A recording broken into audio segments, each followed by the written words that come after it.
नमस्कार साथियों, एक बार फिर आपका स्वागत करता हूं अदम्य एकेडमी के डिजिटल प्लेटफॉर्म पर। मैं महेश सरेन और आज हम सब लोग पढ़ेंगे जेनेटिक्स को। जेनेटिक्स क्या होती है? जेनेटिक्स को आपने बहुत बार सुना भी होगा, लेकिन आज हम सुना केवल सुनेंगे नहीं, समझेंगे भी कि क्या होता है। 18 लेक्चर हमारे बहुत ही लगातार अच्छे से हो चुके हैं। आज 18वां लेक्चर है, 17 लेक्चर पहुंच गए हैं, तो आपको खुशी मनानी चाहिए कि आप बहुत अच्छे तरीके से चल रहे हैं। चलिए मैं जेनेटिक्स की शुरुआत करता हूँ, मुद्दे की बात पर आते हैं कि जेनेटिक्स क्या होती है। ये है बेटा जी जेनेटिक्स, ठीक है। ये जेनेटिक्स एंड इवोल्यूशन, मतलब वो एक जेनेटिक्स का अलग टॉपिक है, इवोल्यूशन एक अलग टॉपिक है। जेनेटिक्स के अंदर टोटल 2 चैप्टर हैं, principle of inheritance and variation, molecular basis of inheritance और इवोल्यूशन। इवोल्यूशन हमारे सिलेबस में नहीं है तो वो हमको नहीं पढ़ना, सीधी सी बात है, जो नहीं है वो क्यों पढ़ेंगे, फालतू इतना थोड़ी फ्री बैठे। फिर है principle of inheritance and variation और उसके बाद है मॉलिक्यूलर बेसिस ऑफ इनहेरिटेंस। देखिए सबसे पहले जब आप कभी भी चैप्टर को शुरू करते हैं ना, तो आप है ना समझिए कि उसमें से सिलेबस क्या है। ये जेम्स वॉटसन और फ्रांसिस क्रिक साहब हैं, जो कि बहुत अच्छे साइंटिस्ट थे, अपने समय के बहुत ही खूबसूरत साइंटिस्ट थे। तो हमारा आज हम चैप्टर पढ़ेंगे, चैप्टर नंबर 4, जिसका नाम है principle of inheritance and variation. यहां तक किसी को भी कोई भी दिक्कत नहीं होनी चाहिए। तो जब ये चैप्टर मैं शुरू करवाऊंगा, उसको शुरू करने से पहले मैं आपको कुछ एक बेसिक बात बता देता हूं कि हमें इसमें से पढ़ना क्या है और क्या छोड़ना है, ताकि आपको फालतू की झंझट मंच नहीं देखने को मिले।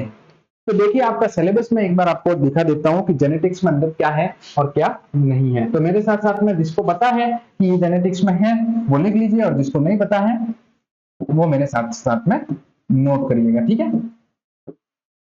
देखो हम पढ़ रहे हैं जेनेटिक्स,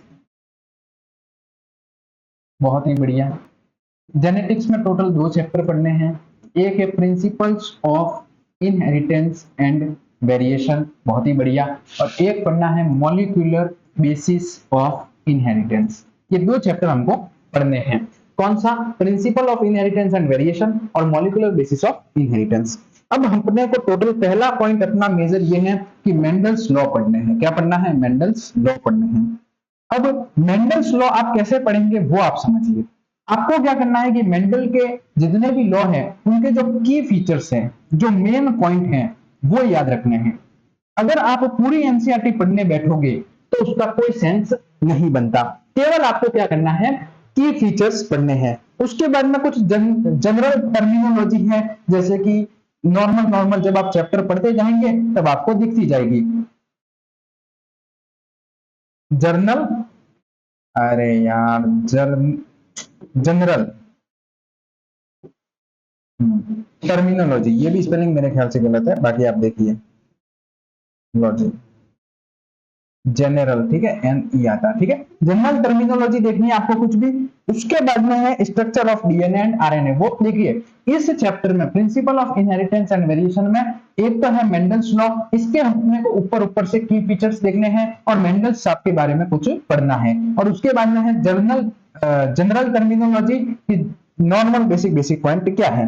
उसके बाद में है डीएनए और आरएनए का स्ट्रक्चर। तो डीएनए क्या होता है वो समझना है और आरएनए क्या होता है वो समझना है। ये 2 पॉइंट अपने को समझने हैं। उसके बाद में क्या है कि क्रोमोसोम का स्ट्रक्चर कैसा होता है। तो जब हम डीएनए पढ़ेंगे तो उसके साथ साथ में क्रोमोसोम का स्ट्रक्चर भी जान जाएंगे, तो उसको भी चिंता करने की जरूरत नहीं है। उसके बाद में हमें पढ़ना है, इधर ही लिख लेता हूं, उसके बाद में सेक्स डिटरमिनेशन कैसे होता है, ह्यूमंस के अंदर की भी बात करेंगे और हनी बी के अंदर भी बात करेंगे कि सेक्स डिटरमिनेशन कैसे होता है। तो ये पॉइंट भी पढ़ना है। और उसके बाद में मैन के अंदर कौन कौन से जेनेटिक डिसऑर्डर होते हैं, तो उन जेनेटिक डिसऑर्डर को भी हम लोगों को पढ़ना है। तो ये हमारा पूरा इस जेनेटिक्स के अंदर मेजर पॉइंट्स हैं जिस पर हमें फोकस करके पढ़ाई करनी है। और आज के लेक्चर में ये सारे पॉइंट्स आपके कवर कर दिए जाएंगे। तो अभी मैं शुरुआत करता हूं। ये मैंने आपको इसलिए बताया कि फालतू पूरी एनसीईआरटी पढ़ाने से कोई भी मतलब नहीं है, उस चीज का कोई भी सेंस नहीं है। आपको यहां से पढ़ना है और आराम से शांतिपूर्वक पढ़ना है। आपको इस साइड का ये जो जर्मिनेशन है ये दिख रहा है क्या? आप एक बार मुझे बता दीजिए कि ये जो जर्मिनेशन है आपको इस साइड का, ये जर्मिनेशन आपको क्या क्लियर दिख रहा है यहां तक? ठीक है, अच्छा हल्का सा मिसिंग है, कोई दिक्कत नहीं है, इतना चलेगा, ठीक है। तो क्या मैं अब आपके चैप्टर की शुरू कर सकता हूं? सबसे पहले हम मेंडल साहब के बारे में कुछ पढ़ेंगे और मेंडल साहब के बाद में आगे बढ़ेंगे। देखिए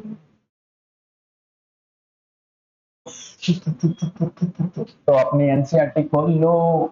देखो, हैव यू एवर वंडर, क्या तुम कभी चौंक गए हो? क्यों चौंकेंगे भाई सर, हमने ऐसा क्या किया है? देखो, why an elephant always give birth only to a baby elephant and not some other elephant. भाई हाथी का बच्चा हाथी ही क्यों होता है? हाथी का बच्चा गधा भी तो हो सकता है, हाथी का बच्चा गाय भी तो हो सकती है, हाथी का बच्चा घोड़ा भी तो हो सकता है, हाथी का बच्चा हाथी ही क्यों होता है? ऐसा कभी आपने सोचा है?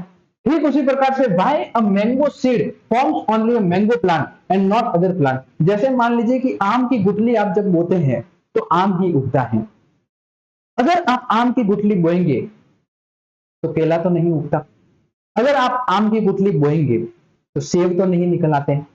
अगर आम की गुठली बोने पर ऐसा नहीं हो रहा है, केवल आम ही आ रहा है, तो ऐसा क्यों हो रहा है? आप सोचो कि हाथी का बच्चा हाथी ही क्यों है? घोड़ा, गधा कोई भी हो सकता है। आम बोने पर आम ही क्यों आता है? दूसरे फल फ्रूट्स भी आ सकते हैं। तो ऐसा आप दिमाग लगाइए कि सर ऐसा क्यों हो रहा है। फिर मैं आगे बढ़ता हूं और आगे और भी चीज आपको बताता हूं, और वो आगे ये कह रहा है कि given that they do are the offspring identical to their parents or do they show differences in some of their characteristics? Have you ever wondered why siblings sometimes look so similar to each other or sometimes so even different? Why siblings sometimes look so similar to each other or sometimes even so different? जैसे कोई भाई बहन होते हैं, ठीक है, तो आप कभी गांव में रहते हो या चाहे कहीं भी रहते हो, आप जिस भी मोहल्ले में रह रहे हो, जिस भी गली में रह रहे हो, गांव वाले लोग हैं तो गांव की बात करते हैं, शहर के लोग हैं तो शहर की बात करते हैं।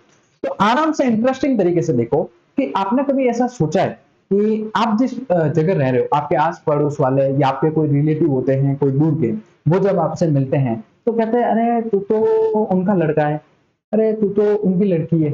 मतलब जानते वो ठीक ठीक है, लेकिन एक अंदाजा लगाते हैं आपकी शक्ल देख के कि यार ये तो उन मिश्रा जी की बेटी लग रही है, अरे ये तो शर्मा जी का लड़का लग रहा है। तो ऐसा कैसे वो प्रेडिक्ट करते हैं कि ये उनका लड़का है ये उनकी लड़की है? क्यों?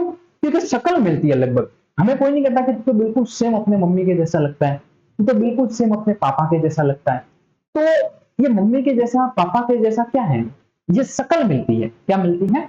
शक्ल मिल जाती है। तो ऐसा होता है कभी कभी आप जो भाई बहन हैं वो लगभग सिमिलर लगते हो, लगभग सिमिलर लगते हो, और कभी कभी डिफरेंस भी लगते हो। तो वही अपनी एनसीईआरटी कह रही है। देखो मैं तो फालतू का ज्ञान दे नहीं रहा हूं, मैं ना टाइम पास करवा रहा हूं, जो एनसीईआरटी में लिखा है वो समझा रहा हूं। क्लियर बता दो कि you have look so similar and sometimes even so different. ये क्लियर एनसीईआरटी बोल रही है इसलिए समझा रहा हूं। These are several related questions are deal with scientifically in a branch of biology known as genetics। और ऐसे सवाल हम जिस ब्रांच में पढ़ते हैं उस ब्रांच को हम लोग क्या कहते हैं? जेनेटिक्स कहते हैं। ऐसे जो सवाल हैं जो अभी मैंने पूछे आपसे, ये सवाल किस में आ रहे हैं? एक ब्रांच में आ रहे हैं, इसकी साइंस की ब्रांच में, और उसको हम क्या कहते हैं? जेनेटिक्स कहते हैं। This subject deals with the inheritance. अब जेनेटिक्स की डेफिनेशन क्या है वो देखिए। यहां पर जेनेटिक्स की डेफिनेशन लिखी हुई है कि deals with the inheritance as well as the variation of characters from parents to offspring. इसमें आपको क्या होता है? इनहेरिटेंस देखने को मिलता है। सर इनहेरिटेंस क्या होता है? तो वो भी बताऊंगा।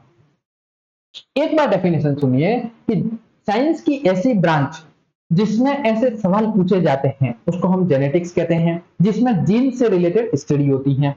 ये डील करती है इनहेरिटेंस के साथ में, उसी के साथ साथ वेरिएशन भी बताती है अपने पेरेंट्स और ऑफस्प्रिंग के बारे में। जैसे मैं मेरे पापा से कितना अलग हूँ, मेरे लक्षण कितने अलग हैं, मेरी शक्ल मेरे पापा से कितनी अलग है, मेरे पापा की आंखों का कलर क्या है, मेरी आंखों का कलर क्या है, मेरे पापा के बालों का कलर क्या है, मेरे बालों का कलर क्या है, मेरे पापा की स्किन का कलर क्या है, मेरा कलर क्या है, उसमें मतलब हर चीज में वेरिएशन आता है, हल्का हल्का वेरिएशन आता है। तो वो क्या वेरिएशन है उससे भी जो डील करती है उस सब्जेक्ट को हम क्या कहते हैं? जेनेटिक्स कहते हैं। इनहेरिटेंस क्या होता है? अब ध्यान से समझिए। इनहेरिटेंस इज द प्रोसेस, ये एक प्रोसेस है बाय विच, जिसके द्वारा characters are passed on from parents to progeny. It is the basis of heredity. बहुत बढ़िया। इनहेरिटेंस क्या होता है? एक प्रोसेस होता है। उस प्रोसेस में क्या होता है कि जो पेरेंट्स होते हैं उनके जो कैरेक्टर्स है वो उनकी प्रोजेनी में आ जाते हैं। मतलब मेरे पापा के और मम्मी के कुछ लक्षण जो होंगे वो मेरे अंदर आए होंगे, और जैसे आप लोग जो मेरे से पढ़ रहे हैं, जो मेरे को अभी देख रहे हैं फोन में, आपके जो लक्षण हैं वो आपके मम्मी पापा से आए हैं। तो आपके मम्मी पापा से आपके अंदर जो लक्षण आ रहे हैं वो किसके थ्रू आ रहे हैं? इनहेरिटेंस के थ्रू आ रहे हैं। और इनहेरिटेंस क्या है? हेरिडिटी की यूनिट है। बहुत ही बढ़िया। Variation is the degree by which progeny differ from their parents. और वेरिएशन क्या होता है कि कितनी डिग्री से उसके पेरेंट्स से प्रोजेनी अलग है, मतलब मेरे पापा में और मेरे में कितना फर्क है, सीधी सी बात ये है, उसको वेरिएशन कहूंगा। और मेरे पापा के और मेरे लक्षण कितने सेम है, उसको मैं इनहेरिटेंस कहूंगा। तो बहुत ही अच्छे से समझ लिया है कि जेनेटिक्स क्या होता है, इनहेरिटेंस क्या होता है और वेरिएशन क्या होता है। अब हम लोग क्या करते हैं, आगे चलते हैं। देखिए,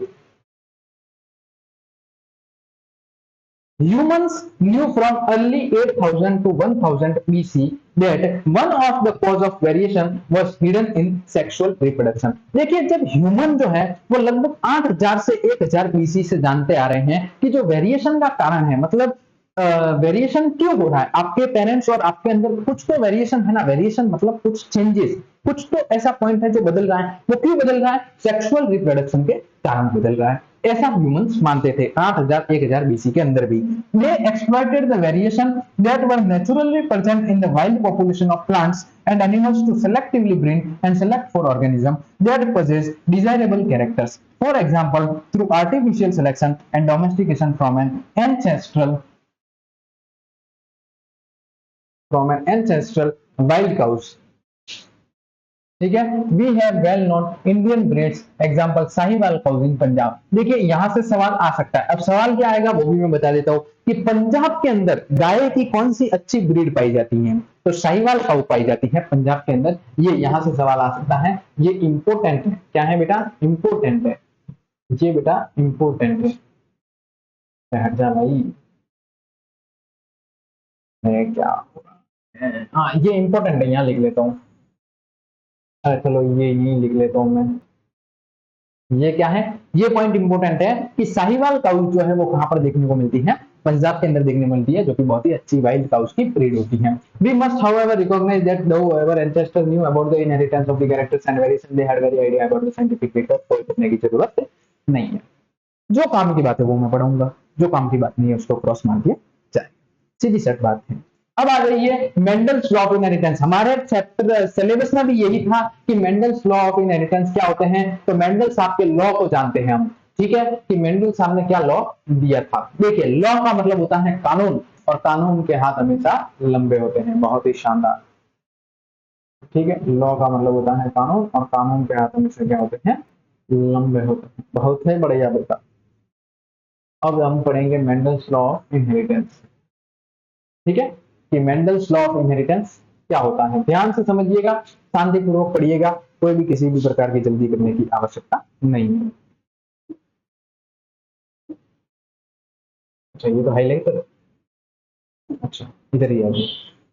देखिए, it was during the mid 19th century, ये लगभग आधी 19वीं शताब्दी की बात है। अभी चल रही है 21वीं शताब्दी, ये बात कब की है, 19वीं शताब्दी की है, मतलब सन 1800 के करीब की बात है। That headway was made in the understanding of inheritance।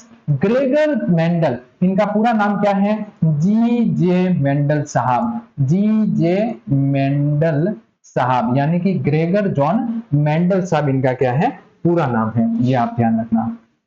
Ji J Mendel, Gregor John Mendel इनको पूरी ढंग से कहा जाता है। तो Gregor John Mendel conducted hybridisation experiment on garden peas for 7 years 1856 to 1863 and proposed the law of inheritance in living organisms।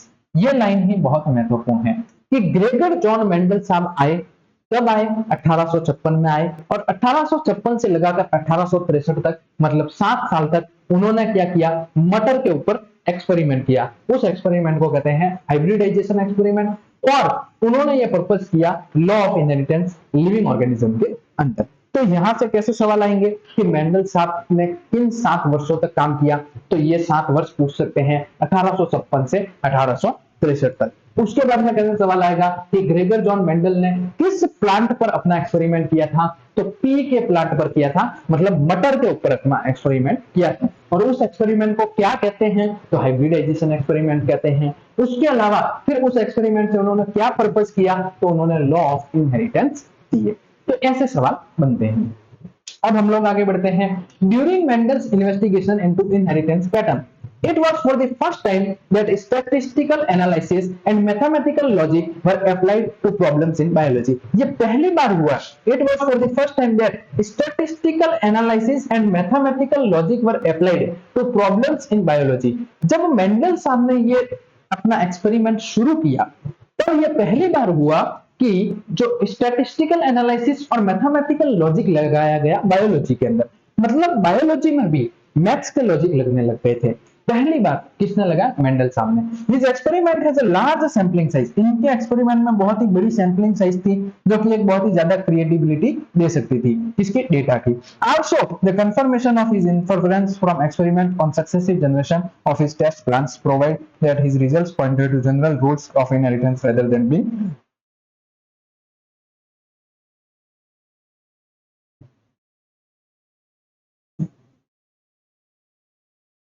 अनसस्टेन्ड ideas. जो काम की बातें हैं वो मैं बता रहा हूँ. काम की बात ये थी कि मेंडल साहब कब आए, कितने वर्षों तक एक्सपेरिमेंट किया, किस पर एक्सपेरिमेंट किया, क्या एक्सपेरिमेंट किया, एक्सपेरिमेंट करके कौन से लॉज दिए, उस लॉज में पहली बार मैथमेटिकल और स्टैटिस्टिकल एनालिसिस किया गया.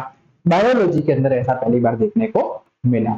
ठीक है. अब देखिए Mendel investigated characters in the garden tree plant that were manifested as two opposing traits. Mendel ने क्या किए? कुछ कैरेक्टर्स इन्वेस्टिगेट किए किसमें? पी प्लांट्स में. और उसको दो अपोजिट ट्रेट्स में देखा गया जैसे कि टॉल और ड्वार्फ प्लांट्स, येलो और ग्रीन सीड्स. मतलब उसने क्या किए? दो कॉन्ट्रास्टिंग ट्रेट्स बनाए. एक कैरेक्टर लिया जैसे मान लीजिए कि मेरी हाइट एक कैरेक्टर है. अब उसके दो ट्रेट होंगे, या तो मेरी हाइट लंबी होगी या मेरी हाइट छोटी होगी. ठीक उसी प्रकार से जैसे मेरा बाल, ये क्या है? एक कैरेक्टर है. हेयर कलर, ये क्या है? एक कैरेक्टर है. अब कलर कैसा होगा? या तो ब्लैक होगा या फिर व्हाइट होगा. तो ये क्या है? ये ट्रेट है. ठीक उसी प्रकार से उन्होंने क्या किया कि प्लांट्स, कौन से पी प्लांट्स के अंदर कुछ कैरेक्टर्स थे, उनको दो अपोजिट ट्रेट्स में बांटा. जैसे कि येलो और ग्रीन सीड, यानी कि जो सीड है वो या तो येलो होगा या ग्रीन होगा. जैसे कि कोई प्लांट्स है तो वो या तो बड़ा होगा या छोटा होगा. ठीक है, बहुत ही बढ़िया. This allowed him to set up a basic framework of rules governing inheritance which was expanded by later scientist to account for the diverse natural observation and the complexity inheritance theorem. अब देखिए कौन कौन से characters हैं, इसको मैं एक बार आपको बता देता हूं. देखो यहां आ जाओ.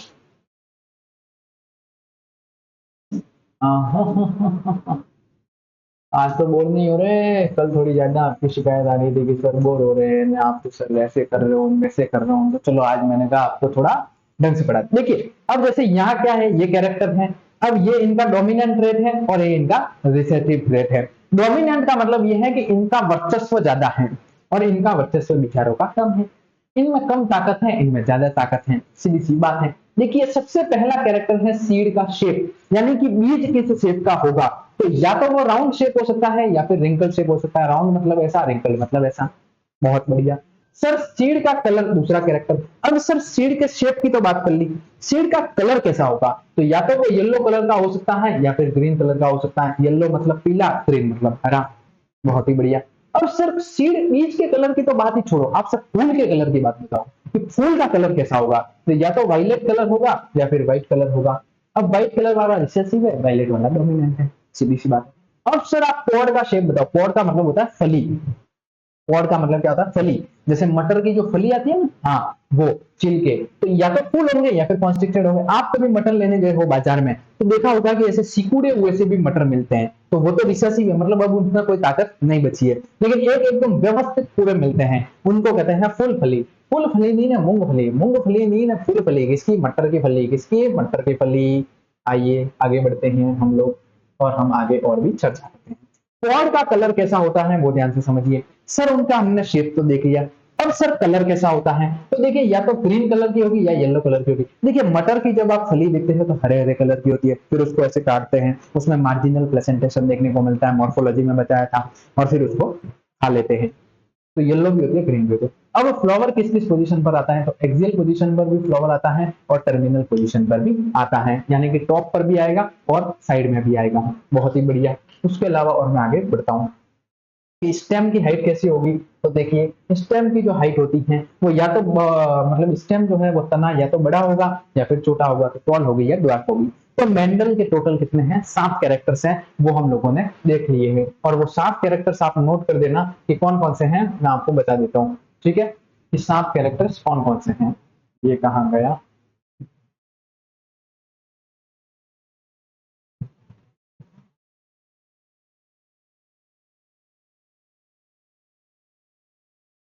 ओ मालिक,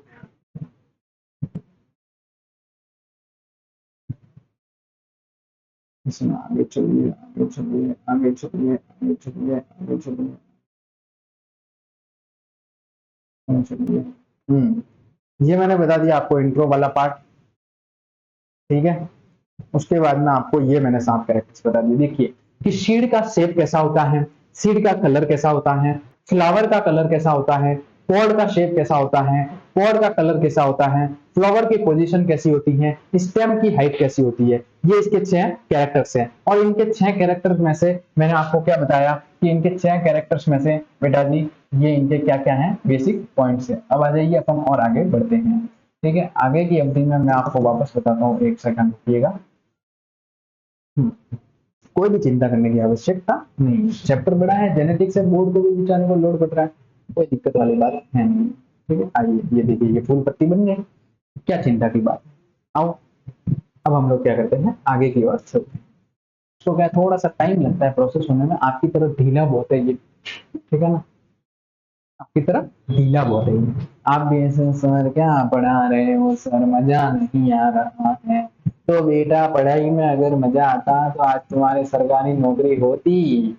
तुम्हें मजा नहीं आ रहा है इसीलिए तो सरकारी नौकरी नहीं है। अरे सर आपने तो सर दिल पर लगा दी बात को। अरे बेटा लगानी पड़ती है तभी तुम पढ़ाई करोगे। देखो Mendel conducted such artificial pollination, cross pollination experiment using several true breeding pea lines. देखिए उसने pea lines की बहुत सारी true breedings ली, उस पर artificial pollination भी किया, जिसको आप cross pollination भी कह सकते हैं। A true breeding line is one that having undergone continuous self pollination. अब सर true breeding line का मतलब होता है कि जो continuous self pollination कर सकती हैं। बहुत ही बढ़िया। shows the stable trait inheritance and expression for several generations. देखिए ये जो कथा है ना, ये तो आपको समझने के लिए लिखी गई है, लेकिन याद नहीं रखनी है, ये तो समझनी है। याद रखने का मैटर क्या है वो मैंने बता दिया, अभी भी बताऊंगा आगे आगे चलते चलते। वो याद रखना कि कौन कौन से कैरेक्टर्स हैं, कौन सा डोमिनेंट है, कौन सा रिसेसिव है। बहुत ही बढ़िया। Mendel selected 14 true breeding P plant varieties, उसने 14 प्लांट वेराइटीज की ट्रू ब्रीडिंग ली, किसकी, मटर की। ये इंपॉर्टेंट है, यहां से सवाल आ सकता है, तो ये याद रखना कि कितनी ट्रू ब्रीडिंग पी प्लांट्स लिए, 14 लिए। As pairs which were similar except for one character with contrasting trait. बहुत ही बढ़िया। Some of the contrasting traits selected were smooth और व्रिंकल सीड्स, येलो और ग्रीन सीड्स, इन्फ्लेटेड फुल और constricted grains और yellow post order plant से। वो मैंने आपको 4.1 में बता दिया। अब चलो आगे चलते हैं, ठीक है। आगे क्या है देखिए, अब ये है contrasting trait studied by Mendel साहब। अच्छा क्या है देखो, contrasting trait studied by Mendel in P. मटर के अंदर मेंडल साहब ने कौन कौन से कॉन्ट्रास्टिंग ट्रेट की स्टडी की थी वो देखिए। पहला है स्टेम की हाइट कैसी है, तो या तो टॉल होगी या फिर क्या होगी, ड्वार्फ होगी, कोई दिक्कत नहीं है। फ्लावर का कलर कैसा होगा, तो या तो वायलेट होगा या व्हाइट होगा। ये पहले जो है ना ये तो है डोमिनेंट और बाद वाले क्या है, रिसेसिव है। देखिए दूसरा तीसरा है फ्लावर की पोजीशन कैसी होगी, तो या तो एक्सियल होगी या फिर क्या होगी, टर्मिनल होगी। पॉड का शेप कैसा होगा, तो इन्फ्लेटेड होगा या फिर कॉन्स्ट्रिक्टेड होगा। पॉड का कलर कैसा होगा, तो ग्रीन होगा या फिर येलो होगा। सीड का शेप कैसा होगा, तो राउंड होगा या फिर रिंकल्ड होगा। और सीड का कलर कैसा होगा, येलो होगा या फिर ग्रीन होगा। तो सवाल ऐसा पूछेगा कि अगर मान लीजिए कि सीड का कलर क्या है, ग्रीन है, सीड का कलर क्या है, ग्रीन है, तो सर ये डोमिनेंट कैरेक्टर है, सॉरी डोमिनेंट ट्रेट है या फिर रिसेसिव ट्रेट है अकॉर्डिंग टू मेंडल, बताओ।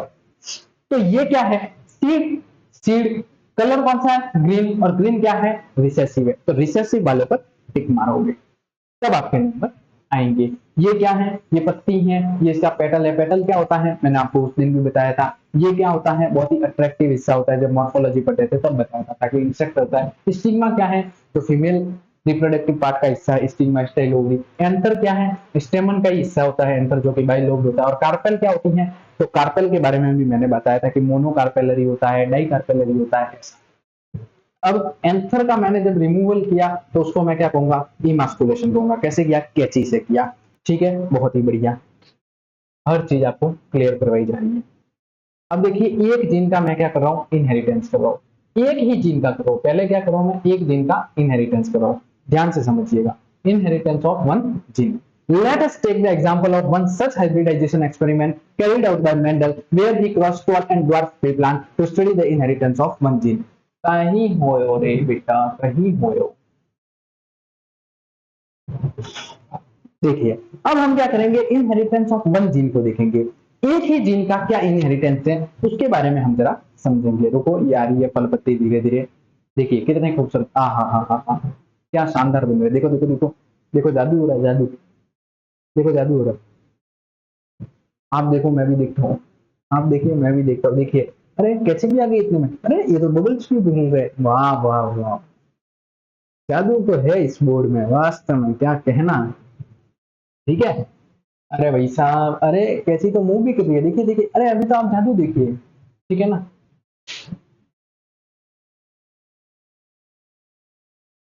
अरे अब देखिए इसको क्या करना है, देखिए मैं एक एग्जांपल लेता हूं, एग्जांपल ऑफ वन प्लांट, क्या हो गया इसके,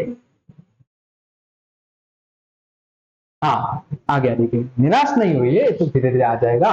late us take the example of one such hybridisation experiment carried out Mendel. मैं एक एग्जांपल लेता हूं जो कि हाइब्रिडाइजेशन एक्सपेरिमेंट किसने किया था, मेंडल साहब ने किया था। उन्होंने क्रॉस किया एक टॉल और एक ड्वार्फ पी प्लांट्स को, बहुत ही बढ़िया, और स्टडी की इनहेरिटेंस ऑफ वन जीन, एक ही जीन के इनहेरिटेंस की स्टडी की। अब कोई नहीं पूछेगा कि इनहेरिटेंस क्या होता है, इनहेरिटेंस बेटा जी क्या होता है, आपको मैंने स्टार्टिंग में ही बताया।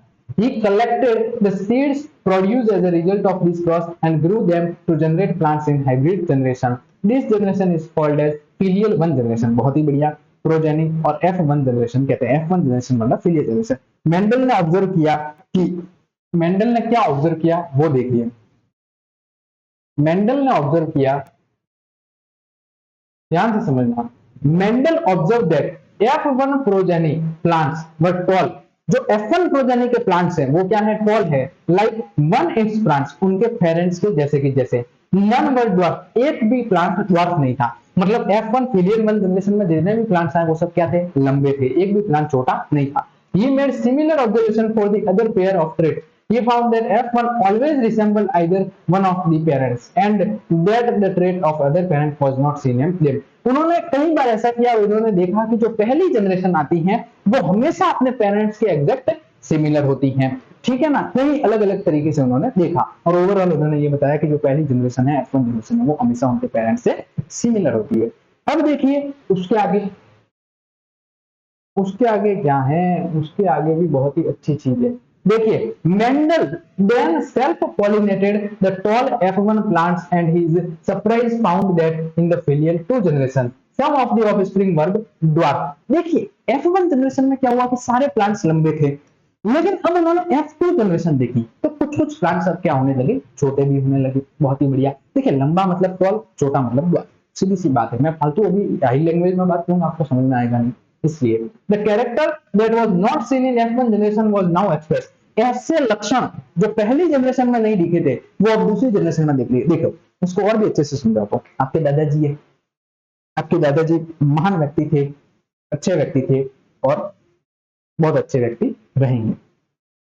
उन्होंने क्या किया कि कोई भी अच्छे कर्म किए, पाप किया, पुण्य किए, वो उनके जिंदगी की बात है। अब फिर उसके बाद आया आपके पिताजी, तो आपके दादाजी और आपके पिताजी में लगभग लगभग 90% तक सिमिलरिटी होगी कि दादा जैसे ही पिता होंगे, लगभग लगभग 90% ऐसा होता है। और विशेषकर आपके पिताजी अगर उनकी पहली संतान है तो फिर उसके बाद में क्या होता है कि आपके पिताजी के आप हुए, मतलब तीसरी पीढ़ी हुई, और तीसरी पीढ़ी हमेशा क्या होती है, थोड़ी सी अलग होती है, ऐसा भी माना जाता है कि वो थोड़ा सा चेंजेस लाती है हर घर के अंदर तीसरी पीढ़ी।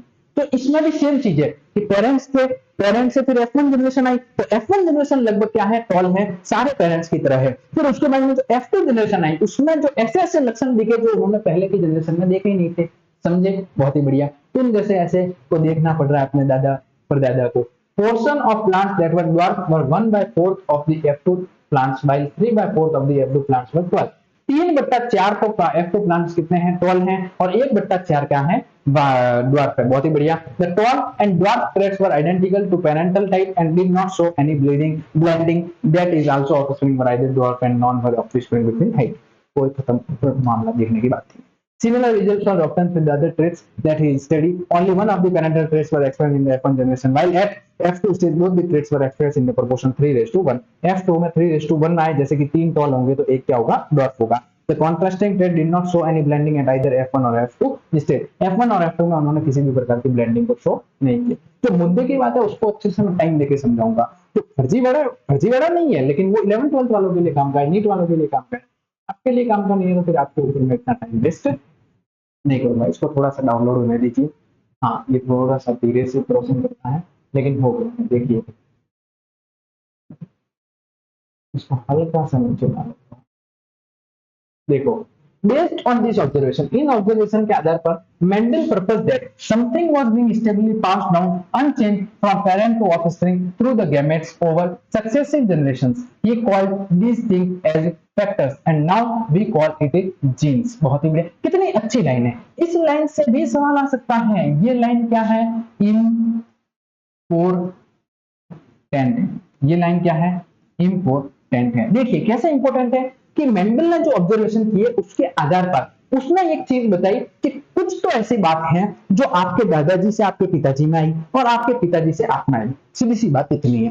तो ऐसी क्या चीज है जो आपके दादा से आपके पिता में आई और आपके पिता से आप में आई? कुछ तो ऐसा मुद्दे का बात है। तो something was being stably passed down unchanged, बिना किसी चेंज हुए, फ्रॉम पेरेंट टू ऑफस्प्रिंग, अपने माता पिता से ऑफस्प्रिंग में जा रहा है, गैमेट्स के थ्रू जा रहा है। अब गैमेट्स क्या होता है, जब ह्यूमन रिप्रोडक्शन बताएंगे तब बताएंगे। ओवर सक्सेसिव जनरेशन, कई जनरेशन तक। और उस चीज को एक बार मेंडल ने कह दिया कि फैक्टर होता है, फैक्टर है, उसका नाम ही रख दिया फैक्टर है। तो मतलब क्या होता है, दादा से फैक्टर गया पापा में और पापा से फैक्टर आया आप में। आजकल हम उसी फैक्टर को क्या कहते हैं, जीन कहते हैं। तो मुद्दे की बात यह है कि जीन जो है वो बेसिकली आपके दादा का और आपका सेम है। मतलब आपके दादा का जीन आपके पिता में गया, पिता का जीन आप में आया, अब आपका जीन आपके आने वाली संतान में आएगा। ये है मुद्दे की बात। ठीक है, genes therefore are the units of inheritance, और इसीलिए जीन को क्या कहा जाता है, इनहेरिटेंस की यूनिट कहा जाता है। वेरी इंपॉर्टेंट जो पॉइंट मुद्दे के हैं वो देखिए। They contain the information that is required to express a particular trait in an organism. Gene के पास में क्या होती है, एक इंफॉर्मेशन होती है जिससे वो किसी पर्टिकुलर ट्रेट को क्या करता है, एक्सप्रेस करता है। जैसे मान लीजिए आपकी आंखों का जीन है, क्या है, आपकी आंखों का जीन है। अब आपकी आंखों के जीन के पास में एक इंफॉर्मेशन है कि इसकी आंखें तो भाई ब्लैक होगी, तो वो ब्लैक ही आंखें एक्सप्रेस करेगा। जैसे मान लीजिए आपके बालों का जीन है, अब उसके पास में एक चीज है कि आपके बाल ब्लैक ही होंगे, इंफॉर्मेशन है, तो वो फिर ब्लैक बाल ही एक्सप्रेस करेगा। तो वो होता है gene which code for a pair of contrasting trait are known as alleles. और ऐसे जीन जो कॉन्ट्रास्टिंग ट्रेट की पेयर के लिए कोड करते हैं उसको हम क्या कहते हैं, एलील कहते हैं। That is they are slightly different forms on which same genes. ये जीन्स थोड़े से अलग होते हैं क्योंकि कॉन्ट्रास्टिंग ट्रेट के पेयर के लिए कोड करते हैं। बहुत ही बढ़िया। ये देख लीजिए, ये पेरेंट्स है, मैंने क्या लिया, एक टॉल प्लांट लिया, एक ड्वार्फ प्लांट लिया, इन दोनों को क्या किया, क्रॉस किया। तो ये F1 जनरेशन, जिसको हम क्या कहते हैं, फीलियल 1 जनरेशन, जिसमें एक टॉल था और दूसरा भी टॉल आया। मतलब ये कैरेक्टर्स इसमें भारी पड़ गया, टॉल और टॉल ही आया, ड्वार्फ नहीं आया। जब इसकी मैंने सेल्फिंग कराई, सेल्फिंग का मतलब होता है आपस में जब इनकी मैंने क्रॉसिंग करवाई, तो बेटा जी मुझे क्या मिला, मुझे F2 जनरेशन मिली। और F2 जनरेशन में मुझे क्या देखने को मिला, वो जरा ध्यान से समझिए। F2 जनरेशन का मतलब होता है फिलियल 2 जनरेशन। इसमें क्या हुआ कि जब टॉल और टॉल को मैंने क्रॉस करवाया तो 3 प्लांट तो मुझे कैसे मिले, टॉल मिले, और एक कैसा मिला, ड्वार्फ मिला। तो F2 जनरेशन में कैसा रेशियो आया, 3:1 आया। मतलब 3 प्लांट तो क्या हो जाएंगे, टॉल हो जाएंगे, और एक प्लांट क्या हो जाएगा, ड्वार्फ हो जाएगा। तो डायग्राम रिप्रेजेंट मोनोहाइब्रिड क्रॉस। इसको हम लोग क्या कहते हैं, मोनोहाइब्रिड क्रॉस या फिर इनहेरिटेंस ऑफ 1 जीन कहते हैं। यहां तक आपको कोई भी दिक्कत नहीं होनी चाहिए। If we use alphabetical symbols for each gene, हर एक जीन के लिए अगर हम alphabetical symbol use करें, then the capital letter is used for the trait expressed at the F1 stage and the small alphabetical for the other trait। बहुत ही बढ़िया। जैसे कि in case the character of height T is used for the tall and the small t is used for dwarf। तो बड़ा T है मतलब tall, छोटा T है मतलब dwarf। बहुत ही बढ़िया। तो ये क्या है, ये एलिल्स है, टीटी। बहुत ही बढ़िया। In plants the pair of alleles of height would be, ऐसा हो सकता है यानी कि दोनों टॉल है, इसमें एक टॉल है एक ड्वार्फ है, इसमें दोनों ड्वार्फ है। बहुत ही बढ़िया। Mendel also propose that in a true breeding tall और ड्वार्फ की variety of allelic pair genes for height are identical और होमोजिनेस। कोई मान लीजिए एक ट्रू ब्रीड है तो उसमें जो टॉल वैरायटी होगी वो एक जैसी होगी, आइडेंटिकल मतलब होमोजाइगस होगी, जैसे कि या तो दोनों कैपिटल टी होंगे या फिर दोनों ही ड्वार्फ होंगे। दोनों कैपिटल टी या फिर दोनों स्मॉल टी को हम क्या कहते हैं, जीनोटाइप कहते हैं प्लांट्स का। जबकि टॉल और ड्वार्फ क्या होता है, फिनोटाइप होता है। बहुत ही बढ़िया। अरे भाई जैसे मैं ऐसे लिखूंगा कि एक टी है और एक स्मॉल टी है, तो ये तो क्या है, जीनोटाइप है। अगर मैं ऐसा लिखता हूँ कि एक टॉल है और एक क्या है, ड्वार्फ है, तो ये क्या है बेटा जी, फिनोटिपिक है। बहुत ही बढ़िया। फिनोटाइप मतलब फिजिकल अपीयरेंस और जीनोटाइप मतलब जेनेटिक अपीयरेंस, इतना आप याद रखना, ठीक है। ये कुछ बेसिक से पॉइंट है। अब आ गया चाहिए what then would be the phenotype of the plant that had a genotype TT। मान लीजिए कि एक प्लांट है जिसका जीनोटाइप क्या है, कैपिटल टी स्मॉल टी दोनों है, तो उसका फिनोटाइप क्या होगा, टॉल होगा या ड्वार्फ होगा। तो बेटा जी उसका फिनोटाइप क्या होगा, टॉल होगा। क्यों, क्योंकि बेटा जी डोमिनेंट कौन सा है, टॉल वाला डोमिनेंट है, रिसेसिव वाला डोमिनेंट नहीं है। As Mendel found the phenotype of F1 heterozyte got TT with exactly TT parent in the appearance, he proposed that in a pair of dissimilar cells, one dominant and the other F1 and hence is called as dominant factor कौन सा है, capital T, while the other is recessive factor है जिसको small t कहते हैं। In case T for tallness is dominant over T for dwarfness, वो मैंने वहीं पर बता दिया, that is recessive। He observed identical behavior for all other characters state parent he studies। जो बात मैंने यहाँ पर बताई है एक सेकंड में, वो बात इसने 4 से 5 लाइनों में लिखी है। मुद्दे की बात यही थी कि कैपिटल टी और स्मॉल टी है, तो कैपिटल टी डोमिनेंट होगा, स्मॉल टी ड्वार्फ होगा। कैपिटल टी का मतलब टॉल है, स्मॉल टी का मतलब ड्वार्फ है, तो इसमें फिनोटाइप क्या होगा, टॉल होगा। सीधी सी बात इतनी है। It is convenient and logical to use the capital and lower case of an alphabetical symbol to remember this concept of dominance and recessiveness. Do not use T for tall and D for dwarf because you will find it difficult to remember whether T and D are alleles of the same genes and characters are not. T D use नहीं हो सकता, T T हो सकता है। बहुत ही बढ़िया। Alleles can be similar as in the case of homozygote TT and TT or can be dissimilar as in case of the heterozygote TT। मतलब एलिल्स जो है, अगर ये दोनों टी सेम है तो एलिल सेम होंगे, दोनों स्मॉल टी सेम है तो एलिल सेम होंगे, इसमें एलिल क्या हो जाएंगे, अलग अलग हो जाएंगे। बहुत बढ़िया। अब आगे बढ़ते हैं। हो ला ला ला ला ला ला ला ला ला ला ला।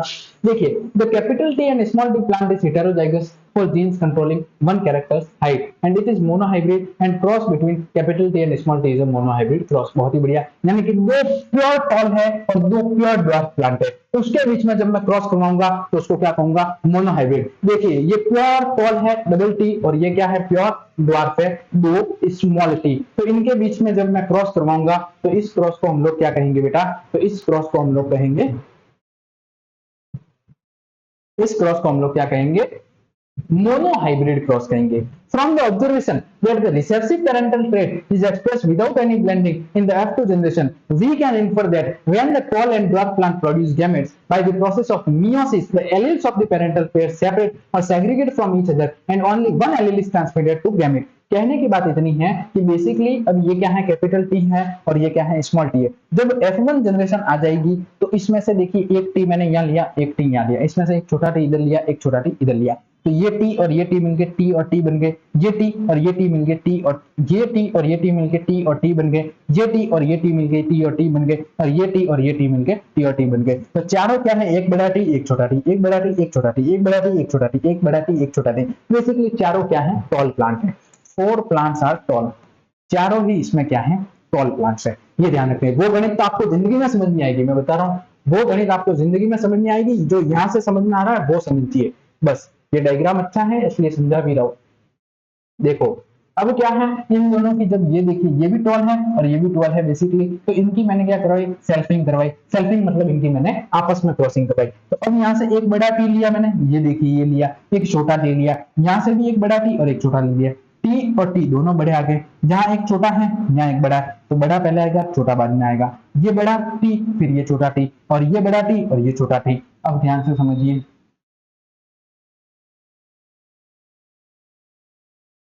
क्या समझेंगे, देखो जब F2 जनरेशन आएगी तो बेटा जी टॉल कितने होंगे, 3 होंगे और ड्वार्फ कितने होंगे, 1 होंगे। जब F2 जनरेशन आएगी तो देखिए ये भी टॉल है, ये भी टॉल है, ये भी टॉल है, लेकिन ये वाला प्योर ड्वार्फ है। बहुत ही बढ़िया। तो 3:1 मैंने आपको स्टार्टिंग में बोला है कि F2 जनरेशन में क्या देखने को मिलेगा, 3:1 देखने को मिलेगा। और जीनोटाइपिक रेशियो क्या, एक प्योर टॉल है, एक प्योर ड्वार्फ है, और एक क्या है, केवल टॉल है। तो ये 1:2:1 आ गया। बहुत ही बढ़िया। जहां तक किसी भी प्रकार की चिंता, बहुत सरल है रे, बहुत सरल है। इसकी हाइप बना रखी है कि जेनेटिक्स बहुत हार्ड है। इसको हम लोग ये जो बक्सा बक्सा कह रहे हैं, इसको कहते हैं पनेट स्क्वायर। सीधी सी बात है। अगर देखिए एक ऐसा टी है और एक ऐसा टी है, तो इसको कहेंगे होमोजाइगस। क्यों? क्योंकि ये दोनों प्योर सेम है। एक ऐसा टी है और एक ऐसा टी है, तो इसको भी कहेंगे होमोजाइगस क्योंकि ये प्योर है। और एक ऐसा टी है और एक ऐसा टी है, तो इसको कहेंगे हेटेरोजाइगस क्योंकि ये थोड़ा सा अलग है। बहुत ही बढ़िया। All possible combination are represented in the box below in the square which generates a square output form। और square output form को क्या कहते हैं, पनेट स्क्वायर कहते हैं। बहुत ही बढ़िया, बात खत्म। ये भी आपको फालतू देखने की कोई भी जरूरत नहीं है, क्योंकि इससे आप और भी घबरा जाओगे। ये इतनी हाई-फाई चीजें आपके लेवल सिस्टम में पूछती भी नहीं है और आपको देखने की भी जरूरत नहीं है। ठीक है, आगे चलता हूँ। जो अपने मेन मुद्दे की बात है वो देखता हूँ। ये यहाँ पर भी देख लीजिए, ये क्या कहना चाहता है, इसको थोड़ा लोड होने दीजिए। ठीक है, देखिए अपने सिलेबस में कह रहा है कि मेंडल चार्ट क्या है, मेंडल के बारे में जानकारी ले ली, क्या एक्सपेरिमेंट्स किया वो देख लिए, मोनोहाइब्रिड क्रॉस क्या था वो देख लिए, इनके लॉज क्या थे वो देख लिए। अब लॉ में और भी मैं आगे बात करता हूँ। देखिए ये है होमोजाइगस रिसेसिव, ये है होमोजाइगस रिसेसिव, दोनों ही रिसेसिव हैं। बहुत ही बढ़िया। तो इनसे क्या है, डोमिनेंट फिनोटाइप कौन सा होगा, देखिए तो इसमें ये बड़ा वाला W है ना, ये डोमिनेंट होगा। बहुत ही बढ़िया। ये क्या है, एक टेस्ट क्रॉस का फॉर्मूला है। Based on his observation of univariate cross, Mendel proposed two general rules to consider to understand the inheritance of monohybrid cross. So then these rules are principle of laws of inheritance and the first law of dominance and second law of segregation। देखिए Mendel का पहला law कौन सा था, तो Mendel के पहले law को कहते हैं लॉ ऑफ डोमिनेंस। ठीक है ना, तो मेंडल के लॉज पढ़ने हैं, हमारे सिलेबस में यही था। तो लॉ ऑफ डोमिनेंस क्या होता है, इसके ये तीनों कैरेक्टर्स याद रखने हैं। Characters are controlled by discrete unit, जिसे हम फैक्टर्स कहते हैं। एक ऐसी यूनिट जो कि डिस्क्रीट है, उस के द्वारा कैरेक्टर्स को क्या किया जाता है, कंट्रोल्स किया जाता है, उसको हम क्या कहते हैं, फैक्टर्स कहते हैं। फैक्टर्स जो होते हैं वो हमेशा एक पेयर्स में होते हैं, और इन डिसिमिलर पेयर ऑफ फैक्टर्स, अगर फैक्टर का पेयर अलग अलग है तो one member of the pair dominant होगा और दूसरा क्या होगा, रिसेसिव होगा। ये तीन बात लॉ ऑफ डोमिनेंस कहता है। कितना सरल, कितनी सरल बातें हैं। ये बात याद आपको याद रखनी है। The law of dominance is used to explain expression only for one of the parental parents in monohybrid cross F1 and the expression in both F2 and it is also explain the proportion of 3:1 obtained in F2 generation। बहुत ही बढ़िया। दूसरा क्या है, law of segregation. ये तीन point याद रखने इतना सफिशिएंट है। अब देखिए कि लॉ ऑफ सेग्रीगेशन क्या है। ठीक है, ध्यान से समझना कि लॉ ऑफ सेग्रीगेशन क्या है। सिलेबस टू सिलेबस चल रहा हूं, कंटेंट छोड़ नहीं रहा हूं मैं, आप समझ नहीं रहे, मैं सिलेबस टू सिलेबस चल रहा हूं कि लॉ ऑफ इनहेरिटेंस नहीं पूछा है तो नहीं पढ़ाया, जबकि पढ़ा दिया। मेंडल्स लॉ पूछे तो मेंडल्स के लॉ ऑफ डोमिनेंस बता दिया। अब लॉ ऑफ सेग्रीगेशन है कि this law is based on the fact that the alleles do not show any blending and both the characters are recovered as such F2 generations throughout this is not seen at F1 stage। मतलब ये एक ऐसा fact बताता है कि alleles कभी भी blending नहीं शो करते, पहला पॉइंट। दूसरा पॉइंट, जो कैरेक्टर F1 में नहीं दिखते वो F2 में दिख जाएंगे, बात खत्म। The parents contain two alleles during gamete formation। जब gamete formation होता है तो पेरेंट्स के पास में दो एलील होते हैं। The factors और alleles are pair segregate from each other। ये जो फैक्टर्स और एलील होते हैं एक दूसरे से अलग हो जाते हैं और फिर ये क्या करते हैं, सिर्फ एक ही फैक्टर को करते हैं अटेंड। और homozygous parent produce all similar with heterozygous one produce two kinds of gamete each having one allele with equal proportion। बहुत ही बढ़िया, आगे बढ़िए। इनकम्प्लीट डोमिनेंस क्या होता है समझिए। जैसे मान लीजिए कि ये लाल फूल है और इसको मैंने व्हाइट के साथ में क्रॉस करवाया, एक मैंने लाल फूल लिया, एक मैंने व्हाइट फूल लिया, इन दोनों को आपस में क्रॉस करवाया तो गुलाबी फूल ही निकल के आ गया। अरे सर ये क्या जादू, सॉरी अरे सर ये क्या जादू हुआ, ये तो जादू है। एक हाथ में मेरे मान लीजिए लाल फूल है, एक हाथ में व्हाइट है, इन दोनों को मैंने मिक्स किया तो क्या निकला, गुलाबी फूल। लाल प्लस व्हाइट बराबर गुलाबी, हाँ लाल प्लस व्हाइट बराबर गुलाबी। ये पी जनरेशन है, पी जनरेशन का मतलब पेरेंट जनरेशन। ये उनके गैमेट है, आर से रेड और स्मॉल आर से व्हाइट। आप डब्ल्यू लिख सकते थे, नहीं लिख सकते हो, डब्ल्यू नहीं लिखना है। F1 जनरेशन में सारे पिंक आए, बहुत ही बढ़िया। तो इनकम्प्लीट डोमिनेंस ये कहता है कि when experiment on peas were repeated, जब मैंने मटर पर एक्सपेरिमेंट को रिपीट किया यूजिंग अदर ट्रेट, दूसरे ट्रेट को यूज करके अदर प्लांट्स के अंदर, it was found that sometimes the F1 had a phenotype that did not resemble either of the two parents and was in between two। The inheritance of the flower color in the dog flower snapdragon or Antheraceae sprangula is a good example to understand incomplete dominance. In a cross between two breeding red flower and the two breeding white flower plants, the F1 generation was pink. इसने क्या लिखा है कि true breeding red flower लिया, उसको मैंने true breeding white flower के साथ में क्या करवा दिया, क्रॉस करवा दिया, और तब मुझे क्या मिला, एक पिंक फ्लावर मिला। वो मैंने कितनी आसानी से यहाँ पर बता दिया, बताओ कितनी आसानी से। जब F1 जनरेशन को सेल्फ पॉलिनेटेड किया गया तो F2 में क्या रिजल्ट आया कि एक तो निकलेगा आपको प्योर रेड और दूसरा निकलेगा पिंक और एक निकलेगा व्हाइट। जब मैं इसकी F2 जनरेशन निकालूंगा, अरे बेटा ये बेटा देख F2 जनरेशन में क्या हुआ, यहाँ तो गुलाबी आ गया, इसने गुलाबी रंग दिखा दिया, ब्लश कर दिया। अब F2 जनरेशन में क्या होगा, एक लाल, एक गुलाबी, एक व्हाइट, एक प्योर लाल, एक थोड़ा सा ड्वार्फ लाल, ड्वार्फ व्हाइट होगा, और एक बेटा जी क्या होगा, रेड होगा। तो ये दोनों होमोजाइगस है, ये क्या है, हेटेरोजाइगस है, ये रेशियो। बहुत ही बढ़िया। तो explanation of the concept of dominance. अब एक्सप्लेनेशन पढ़ने की आवश्यकता नहीं है कि आप रेड को व्हाइट से क्रॉस करेंगे तो पिंक मिलेगा, खत्म बात। ठीक है, अब आगे चलिए। कोडोमिनेंस क्या होता है, कोडोमिनेंस की बात आपको नहीं करनी है, एलील फॉर जीन, ठीक है ना, ये मेंडल्स के लॉ थे। फिर उसके बाद में क्या है, एक बार देखिए इनहेरिटेंस ऑफ टू जीन्स की बात करिए। रुकिए रुकिए रुकिए रुकिए रुकिए रुकिए, हाँ इधर आओ। देखो ये दो जीन्स है, एक मैंने क्या लिया, राउंड येलो लिया, और एक मैंने क्या लिया, रिंकल्ड ग्रीन लिया। मतलब पीले कलर का और राउंड है, ग्रीन कलर का है लेकिन रिंकल्ड है। इन दोनों का जब मैंने क्रॉस करवाया तो एक आर इधर से आ गया और एक वाई इधर से आ गया, एक छोटा आर इधर से आ गया और एक छोटा वाई इधर से आ गया। इन दोनों का मैंने क्या करवाया, क्रॉस करवाया, तो एक बड़ा आर आया, फिर इधर से एक छोटा आर आया, इधर से बड़ा वाई आया, इधर से छोटा वाई आया। तो बड़े आर में कौन होगा, राउंड, और बड़े वाई में कौन होगा, येलो। तो राउंड येलो आया F1 जनरेशन में, मतलब ये आया, इसने डोमिनेट किया। मुद्दे की बात ये है। उसके बाद में क्या हुआ, उसके बाद में आगे चलो मैं आपको और बताता हूं कि क्या हुआ, ध्यान से समझिए। अब देखिए ये सारा फनेट स्क्वायर है, ये बहुत ही सरल है। इधर क्या लिखा हुआ है, आर, तो इधर क्या लिखा है, आर। फिर इधर क्या लिखा हुआ है, आर, तो इधर क्या लिखा है, आर। इधर क्या लिखा है, वाई, तो इधर क्या लिखा है, वाई। और इधर क्या लिखा है, वाई, तो इधर क्या लिखा है, वाई। इनका केस खत्म। अब देखिए इधर क्या है, स्मॉल आ रहा है, इधर क्या है, कैपिटल आ रहा है, तो कैपिटल वाला पहले आएगा, स्मॉल वाला बाद में आएगा। इधर बड़ा वाई है, इधर भी बड़ा वाई है, तो दोनों बड़ा वाई हो गया।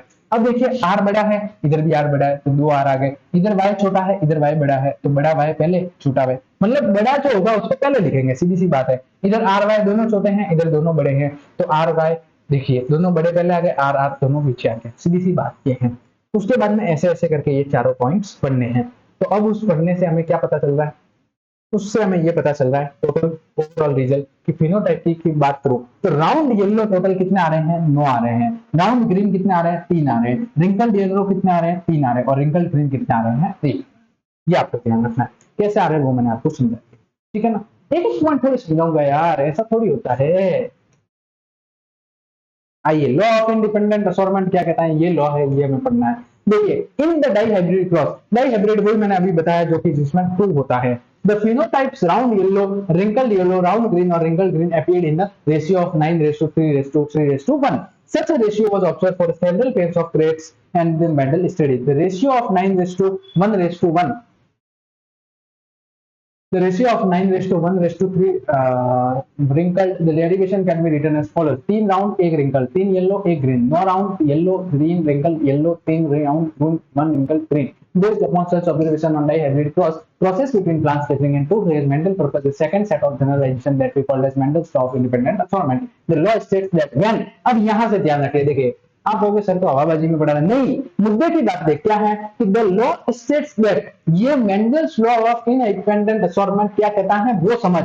ये मैंने से सवाल आएगा, फालतू से नहीं आएगा, सुन। When 2 pair of traits are combined in a hybrid, किसी भी हाइब्रिड के अंदर मैं अगर 2 पेयर लूं किसी भी ट्रेट के और उनको जोड़ूं तो segregation of one pair of character is independent of the other pair of characters. बस ये बात है कि जैसे मान लीजिए मैंने एक लिया कैपिटल टी और एक लिया कैपिटल टी, एक लिया प्योर स्मॉल टी, एक लिया स्मॉल टी, तो इसमें से एक कैपिटल टी आएगा और दूसरा भी कैपिटल टी आएगा, इसमें से एक स्मॉल टी आएगा और एक स्मॉल टी आएगा। ये आपस में सेग्रीगेट हो रहे हैं और ये एक दूसरे से स्वतंत्र हैं, इनका एक दूसरे से कोई लेना देना नहीं है, इसी को कहते हैं independent assortment. The Punnett square can be effectively used to understand independent segregation, और इसको अंडरस्टैंड करने के लिए पुनेट स्क्वायर को हम यूज कर सकते हैं। बहुत ही बढ़िया। और बाकी की फिर ये रामायण पढ़ने की कोई भी आवश्यकता नहीं है। अब पुनेट स्क्वायर क्या होता है वो मैंने आपको बता दिया। क्रोमोसोमल थ्योरी ऑफ इनहेरिटेंस नहीं पढ़नी है, आपके सिलेबस में नहीं है। उसके बाद में ये आपके सिलेबस में भी नहीं है, ठीक है ना। Occurs in pairs, occur in pair, ठीक है ना, ये आपके सिलेबस में नहीं है। जो नहीं है वो चीजें फिर फालतू में पढ़ाऊंगा नहीं, क्योंकि फिर और भी अपने कई काम है, ठीक है। इस पेज को डाउनलोड होने दीजिए, हाँ इसको डाउनलोड होने दीजिए। तब तक मैं आपका एक बार सिलेबस वापस देख लेता हूँ कि क्या है आपके सिलेबस में।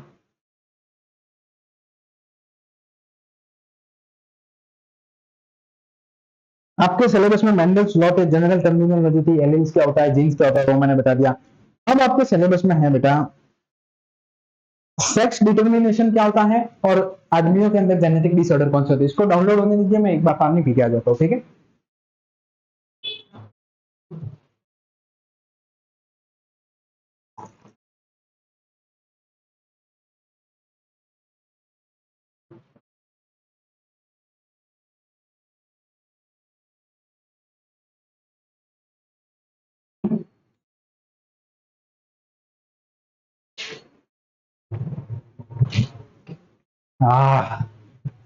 अब देखो लिंकेज एंड रिकॉम्बिनेशन कॉम्बिनेशन, अब आपको पढ़ना है सेक्स डिटर्मिनेशन।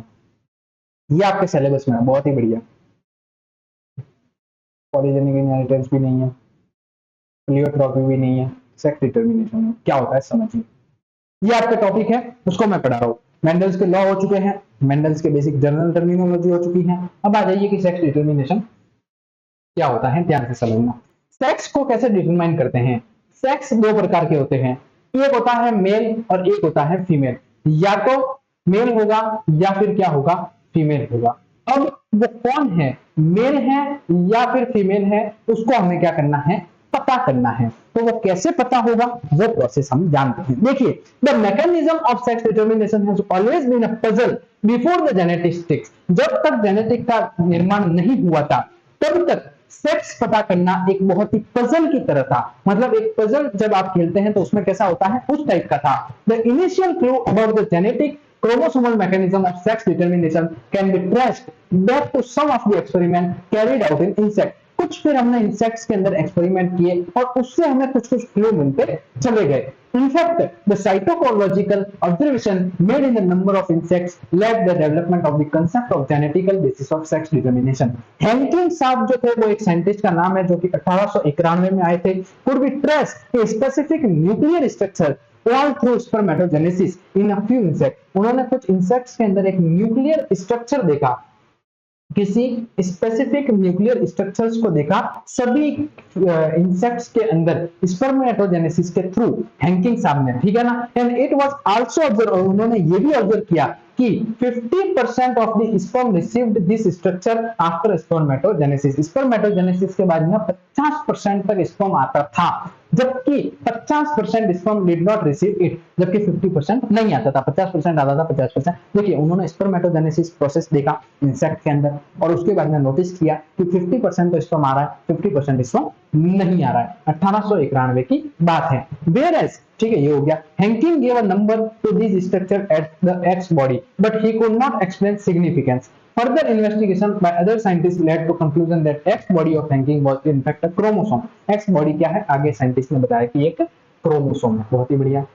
फिर आगे चलिए, आगे की ओर मैं बढ़ता हूं और फिर मैं आपको और चीजें बताऊंगा। देखिए, and that is why it was given the name of X chromosome। अब X chromosome बेसिकली किसने दिया था, तो हैंकिंग साहब ने दिया था। हैंकिंग साहब ने कुछ बताया था कि X बॉडी होती है, फिर वो X बॉडी क्या होती है, वो अदर साइंटिस्ट ने बताया कि वो X क्रोमोसोम होती है। It was observed that a large number of insects, the mechanism of sex determination is of the XO type। ऐसा माना गया कि XO टाइप का होता है, जैसे कि all egg bear an additional X chromosome beside the other chromosomes। On the other hand, some of the sperms bear the X chromosome, whereas some do not। कुछ पेयर्स करती हैं एक्स क्रोमोसोम को, जबकि कुछ नहीं करती। Eggs fertilized by sperm having X chromosome become female and those fertilized by sperms that do not have an X chromosome become males।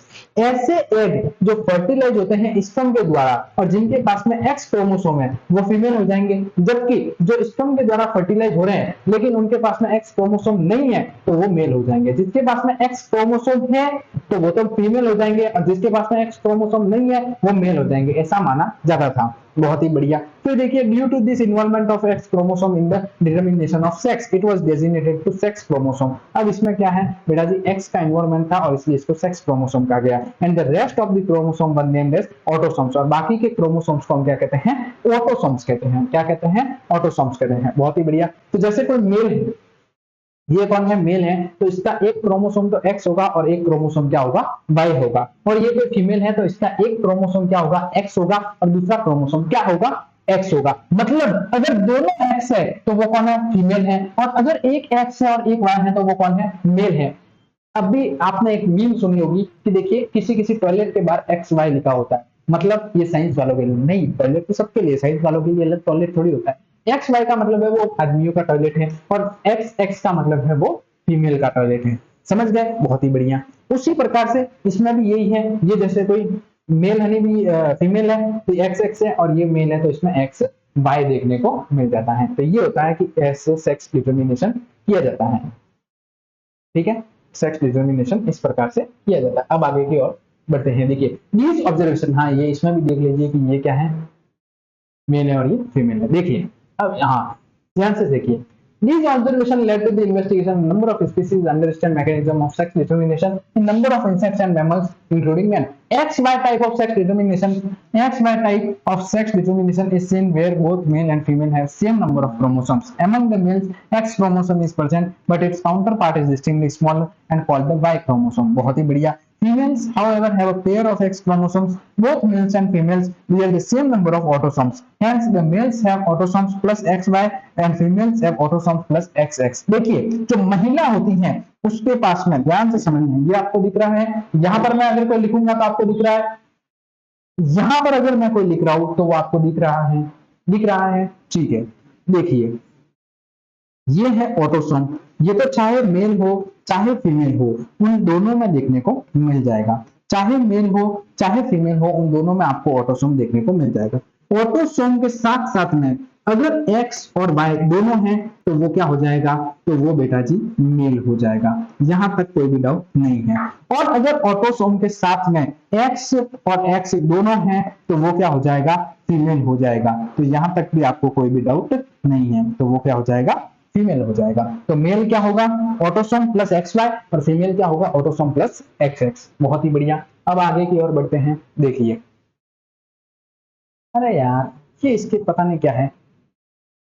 देखिए in the above description you have studied about two types of sex determination mechanism, that is exotype and XY type। बहुत ही बढ़िया। But in both cases males produce two different types of gametes, either with or without X chromosome, or some gametes with X chromosome and some with Y chromosome। Such type of sex determination mechanism is designated to male heterogamy, मतलब या तो XY बताएगा या फिर XO बताएगा। बहुत ही बढ़िया। In some other organisms, example birds, a different mechanism of sex determination is observed in case the total number of chromosomes is same in both male and females, but two different types of gametes in terms sex determination। देखिए अगर मैं एक बात करूं तो total number of chromosome होते हैं वो मेल्स और फीमेल्स के अंदर सेम होते हैं, लेकिन दो डिफरेंट टाइप्स के गैमेट्स अगर मैं सेक्स के टर्म्स में बात करूं तो वो क्या है, वो अलग है। सेक्स क्रोमोसोम्स होते हैं जिनको हम क्या कहते हैं, जो कि फीमेल्स के द्वारा प्रोड्यूस होते हैं, और बेटा जी उनको हम क्या कहते हैं, फीमेल हेटेरो गैमेटी कहते हैं। बहुत ही बढ़िया। In order to a distinction with the mechanism of sex determination described earlier, the two different sex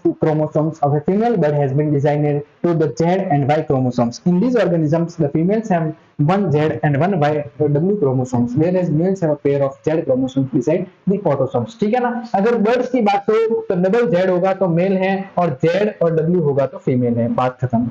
यही कहना चाहता है। अब मैं ह्यूमंस के अंदर सेक्स डिटर्मिनेशन कैसे करता हूं वो ध्यान से समझिए।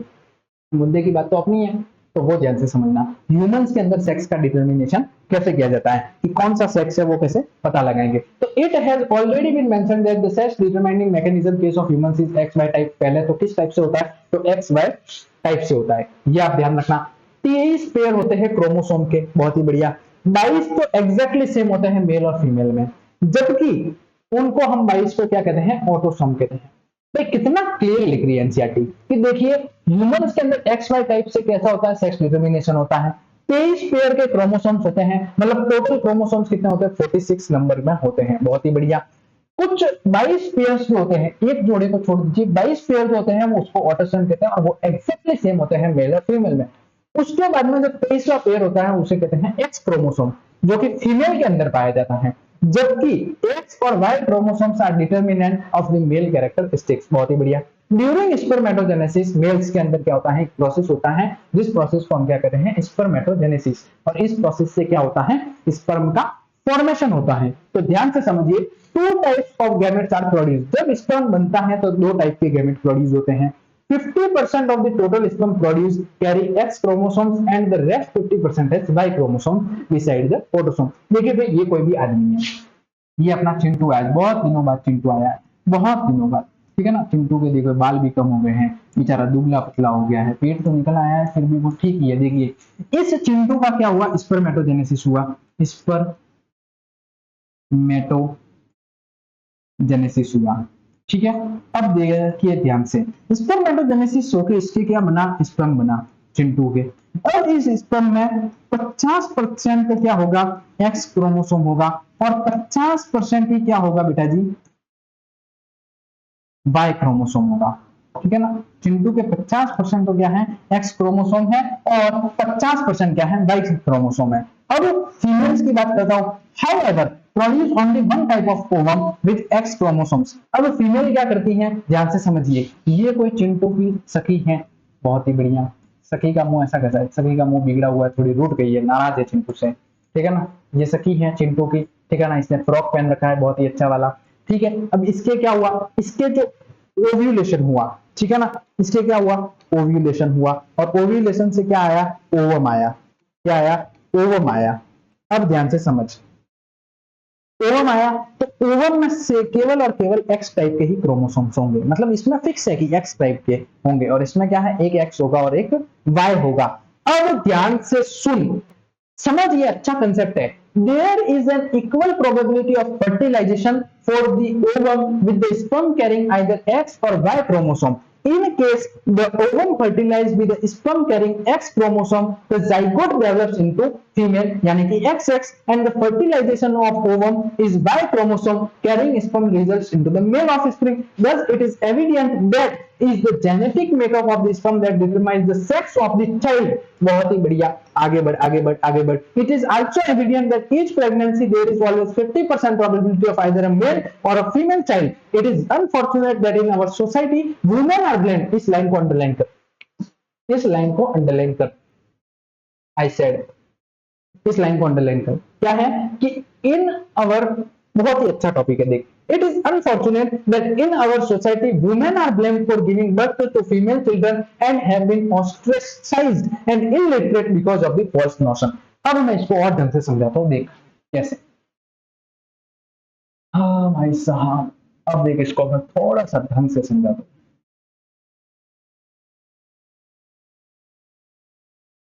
ठीक है ना। एक बार के लिए मैं इसको क्या करता हूँ, बंद करता हूँ एक बार के लिए, और इसको मैं ध्यान से समझाता हूँ। देख, खुल जा, खुल रहा है, खुल रहा है, खुल रहा है, अच्छा टॉपिक है, अच्छा टॉपिक।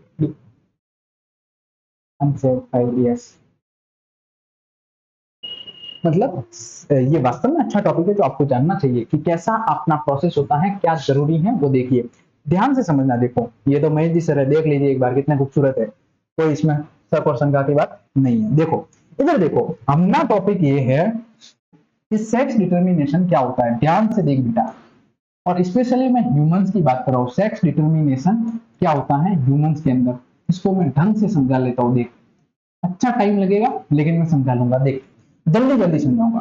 ये है मान ले चिंटू, ये क्या है, चिंटू है, ठीक है। ये चिंटू के अच्छे अच्छे बाल है, ठीक है, ये इसके गर्दन, ये इसका शरीर, और ये इसके पैर, ठीक है, और ये चिंटू के हाथ।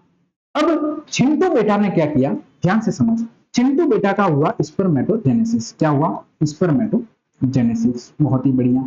ये एक प्रोसेस होता है, स्पर्मेटोजेनेसिस के होते ही इसमें से क्या निकला, स्पर्म निकला। अब इस स्पर्म में 50% तो क्या है, एक्स क्रोमोसोम है और 50% क्या है, वाई क्रोमोसोम है। ध्यान से समझ, अच्छे से पूरा ओ ए इधर फोकस कर, ओ हीरो इधर फोकस कर। देख ये चिंटू है, इसकी स्पर्मेटोजेनेसिस हुई, इसमें ये स्पर्म निकला, इसके स्पर्म में 50% वाई क्रोमोसोम है और 50% एक्स क्रोमोसोम। अब इसकी मान लीजिए कोई भी फ्रेंड है जिसका नाम कोई भी रख लेते हैं, इसका मुंह बेचारी का लटका हुआ, इसके क्या है, इसके, अरे बेटा इसकी गर्दन ऐसे कैसे लटक गई, ये इसके हाथ है और ये इसकी फ्रेंड है, ठीक है। ये अपना चिंटू साहब है, इसका नाम भी लिख लेता हूँ चिंटू, और ये इसका साथ क्या है, ये इसका कोई भी नाम है, चिंटू के बाद में कोई भी, मतलब मान लीजिए कोई भी एनिमल, ठीक है। इसका नाम लीजिए ए लिख लीजिए, तो ठीक है। मैं लड़कियों के ज्यादा नाम लेता नहीं, ठीक है, मुझे याद भी नहीं है। देखिए अब यहाँ ध्यान से सुनिए, अब ये क्या है कि इसका क्या होता है, ओव्यूलेशन होता है। इसका क्या होता है, ओव्यूलेशन होता है। देखिए इसके एक प्रोसेस हुआ जिसका नाम है ओव्यूलेशन।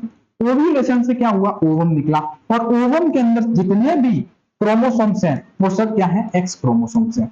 अब ध्यान से सुन, जब चिंटू का क्या हुआ, ध्यान से देखो कि ह्यूमंस के अंदर सेक्स को कैसे डिटरमाइन किया जाता है। मैं आपको वापस समझा रहा हूं, देखो कोई भी इंसान होता है मेल, जब अगर मेल की बात करूं तो जब कोई मेल है उस मेल के अंदर स्पर्मेटोजेनेसिस से स्पर्म बनता है, उस स्पर्म में 50% वाई होता है और 50% एक्स होता है। जबकि कोई फीमेल होती है, कौन होती है, फीमेल, तो उस फीमेल के अंदर क्या होता है कि ओव्यूलेशन होता है और उससे ओवम निकलता है और एक्स प्रोसेस होता है। अब जब इनका फर्टिलाइजेशन होता है बेटा, तो 50% संभावना है कि लड़का होगा और 50% संभावना है कि लड़की होगी। अब देख, अगर मान ले कि x से x मिल गया तो लड़का हो जाएगा, और अगर y से y मिल गई तो लड़की हो जाएगी। अगर x से x मिलेगा तो बॉय होगा, और अगर x y मिल गए तो क्या हो जाएगी, गर्ल हो जाएगी। तो देखो बेचारी ये जो लड़की है, अब मुद्दे की बात सुनिए, अब इस लड़की ने क्या भेदभाव किया, लड़की ने तो एक ही निकाला क्रोमोसोम जो क्या था, एक्स था, और लड़के ने दो निकाले, तो भेदभाव किसने किया, लड़के ने किया, एक एक्स निकाला और एक वाई निकाला। अब अगर एक्स मिल गया तो एक्स एक्स होकर बॉय बन जाएगा, और एक्स वाई निकल गया तो नहीं, एक्स वाई हो गया तो बॉय हो जाएगा, ठीक है ना। एक्स वाई हो गया तो क्या हो जाएगा, बॉय हो जाएगा, और अगर एक्स एक्स मिल गया तो क्या हो जाएगा, गर्ल हो जाएगा। तो देखिए इसमें लड़के ने भेदभाव किया, लड़की का कोई भी योगदान नहीं है। तो आजकल का हमारा जो समाज है, उस समाज में जब किसी औरत की प्रेगनेंसी होती है और प्रेगनेंसी होने के बाद में उसको लड़की का जन्म होता है, उसकी संतान लड़की पैदा हो जाती है, तो ऐसे गवार, ऐसे वाहियात और ऐसे मूर्ख लोग हैं जो बेचारी उस औरत को ब्लेम करते हैं, उस औरत के ऊपर हजारों लाछन लगाते हैं कि वो ऐसा वैसा फलाना टिमका, और इवन कुछ तो इतने महावाहियात लोग हैं कि वो कहीं भगवान के वहां जाते हैं, कोई वो यहाँ राजस्थान में तो आजकल बहुत तगड़ा कल्चर चल रहा है भोजी वगैरह का, वहां जाएंगे उनके पास में वो क्या बोलते हैं, वो गेहूं वगैरह दिखाते हैं, सर ऐसा कैसे हो रहा है, वैसा कैसे हो रहा है। कुछ नहीं है, ये स्लाइड पढ़िए और उसको समझाइए, और उन मूर्ख लोगों को समझाइए कि ये ऐसा सिस्टम है, आपके बेटे की वजह से ऐसा हो रहा है, उस औरत में कोई भी पॉजिटिव नहीं है, ठीक है। अब मैं आपको वापस ले चलता हूं अपने मेन चैप्टर पर। ये अच्छा टॉपिक था, इसलिए इसके ऊपर थोड़ा सा टाइम देना जरूरी था। अब शायद मेरे हिसाब से आपको ये पूरा क्लियर समझ में आ गया होगा कि सेक्स का डिटरमिनेशन कैसे होता है। अब इसको लोड होने दीजिए, सॉरी। अब आगे चलते हैं। अब देखिए हनी बी की बात करते हैं कि हनी बी के अंदर सेक्स डिटरमिनेशन कैसे होता है। तो the sex determination in honey bee is based on the number of set of a chromosome an individual receives an offspring form from the union of a sperm and an ovum egg develops as a female queen or worker, and unfertilized egg develops as a male by males in parthenogenesis. This means that the males have half the number of chromosomes than that of the female. The female are diploid having 32 chromosomes and male are haploid that has having, देखिए जो mail होता है उसके अंदर तो 16 chromosome होते हैं, honey bee की बात कर रहा हूं, और जो फीमेल होती है उसके अंदर 32 क्रोमोसोम होते हैं। This is a haplodiploid sex determination system, और इसको क्या कहते हैं, हनी बी के अंदर हैप्लोडिप्लॉइड सेक्स डिटरमिनेशन सिस्टम कहते हैं। और एक स्पेशल कैरेक्टरिस्टिक फीचर होता है कि मेल प्रोड्यूस करता है स्पर्म माइटोसिस के द्वारा, males produce sperm by mitosis and they no not father have father, और वो फादर नहीं होते बेटा जी, ये ध्यान रखना। And thus can not have sons but have grandfather and have can grandsons. बहुत ही बढ़िया, बाप नहीं है लेकिन सीधा दादा बन रहा है। क्या बन रहा है, सीधा दादा बन रहा है, दादा बन रहा है बेटा जी, दादा क्या बन रहा है, दादा। ये देखिए, ये कौन है, ये महिला वर्ग है जिसके 32 क्रोमोसोम है, और ये पुरुष वर्ग है जिसके 16 क्रोमोसोम है। पुरुष वर्ग ने माइटोसिस की और इसके 16 के 16 रहे, क्योंकि इक्वेशनल डिवीजन होता है। तो देखिए बेटा जी, मियोसिस नहीं हुई है, माइटोसिस हुई है, और ये फीमेल के पास में 32 आ गए। और बेटा जी इसने मियोसिस करके एक 16 अलग निकाला, एक 16 अलग निकाला, तो इसका जो मेन है वो 16 हो गया। ठीक है बेटा जी, और इसमें क्या है, ये 16 16 मिलके 32 हो गए। ये होता है सेक्स डिटरमिनेशन। अब आगे चलिए, म्यूटेशन हमारे चैप्टर में नहीं है। फिर उसके बाद में जेनेटिक डिसऑर्डर क्या होता है, वो हमारे चैप्टर में है। देखिए जेनेटिक डिसऑर्डर क्या क्या है, किसी बच्चों में जन्मजात से ही कुछ जेनेटिक डिसऑर्डर देखने को मिलते हैं, तो वो कौन कौन से हैं उसकी भी मैं अभी आप लोगों से बात कर देता हूं कि सर जेनेटिक डिसऑर्डर कौन कौन से होते हैं। पहला डिसऑर्डर है पेडिग्री एनालिसिस। पेडिग्री एनालिसिस के बारे में बहुत सारे सवाल पूछे गए हैं, और ये थोड़ा इंपॉर्टेंट भी है, इसलिए आपको ध्यान रखना जरूरी है। देखिए, the idea that disorders are inherited has been prevailing in the human society since long. This was based on the heredity to of certain characters features in families. After the day discovery of the Mendel's first practice of analyzing inheritance patterns of the traits in human beings began, since it has evident that the control process that can be performed in a pea plant or some other organism are not possible in case of the human beings. Study of the family history about inheritance of a particular trait provides an alternative. Such an analysis of a traits in the several generation of a family is called as pedigree analysis.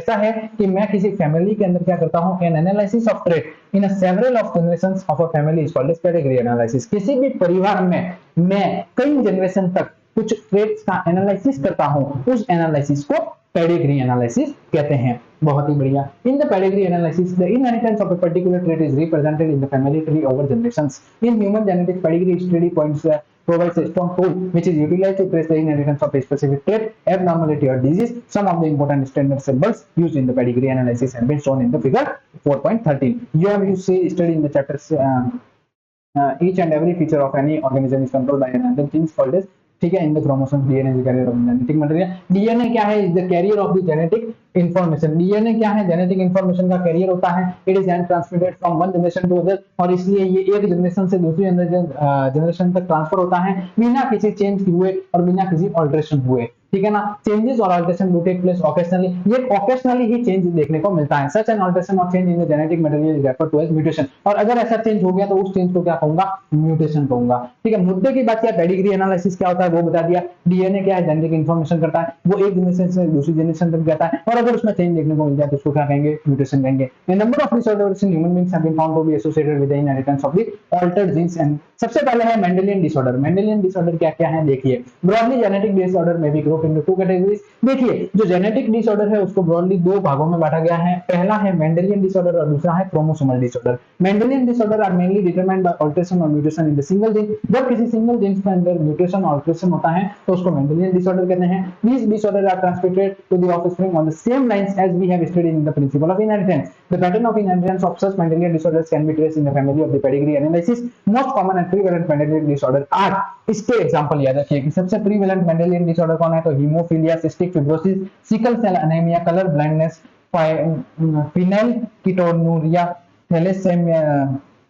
Thalassaemia etcetera, ये Mendelian disorder है। बहुत ही बढ़िया। Important to mention here that such Mendelian disorder may be dominant और recessive. ये dominant भी हो सकते हैं और बेटा जी ये रिसेसिव भी हो सकते हैं। By pedigree analysis one can easily understand whether the trait in question is dominant और recessive. Similarly the trait may also be linked to the sex chromosomes as in the case of hemophilia.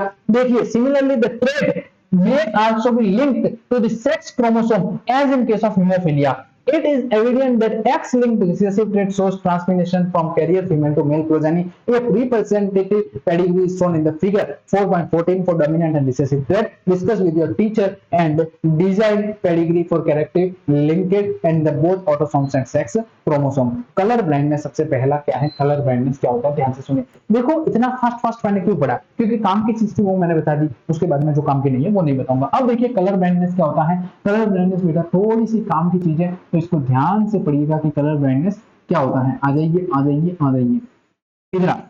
Colour blindness क्या होता है, it is a sex series recessive disorder. Sex से जुड़ा हुआ recessive disorder है due to the defect in either red और green cone of आई।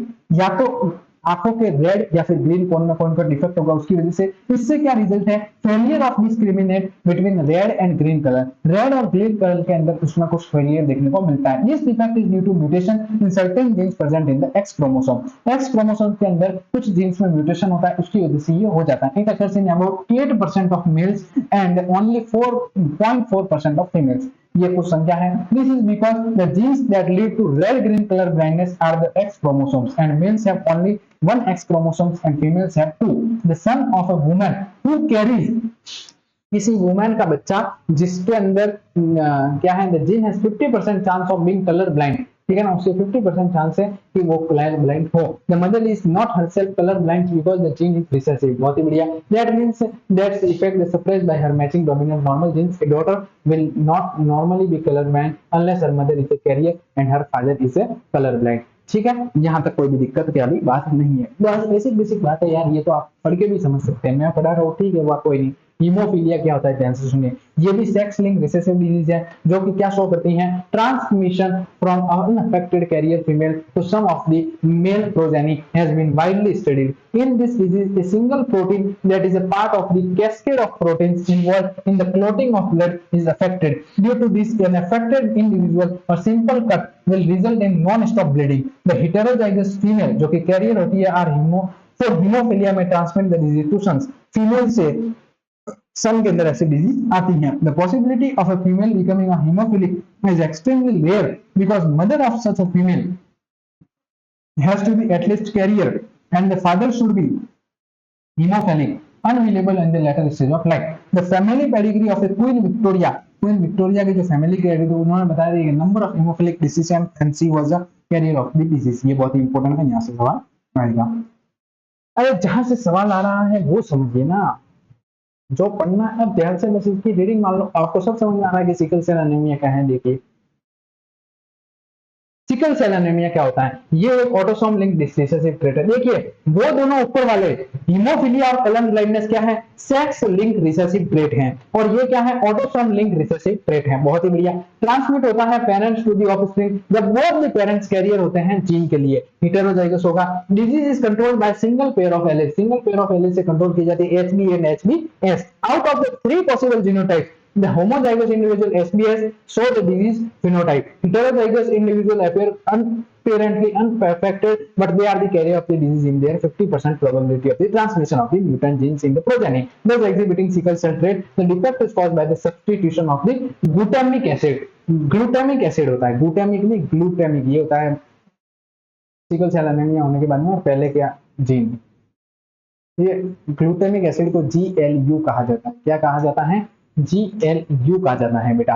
तो glutamic acid को क्या कहा जाएगा, GLU, और वेलिन को क्या कहा जाएगा, VL। At the 6th position of the beta globin chain in the haemoglobin molecule, haemoglobin molecule के अंदर जो बीटा ग्लोबिन चेन होती है उसकी 6ठी पोजीशन पर अगर ग्लूटामिक एसिड और वेलिन लग जाए तो ऐसा होने को मिलता है। क्या होने को मिलता है, तो बेटा जी सिकल सेल एनीमिया देखने को मिलता है। The substitution of amino acid in the globin protein results due to the single base substitution at the 6th codon of the beta globin gene from GAC to GAG to GUG हो जाता है। The mutant hemoglobin molecule undergoes polymerization under low oxygen tension, causing the change in the shape of RBC from biconcave disc to elongated sickle-like structure। RBC का shape कैसा हो जाता है, biconcave disc से elongated sickle जैसा हो जाता है। बहुत ही बढ़िया।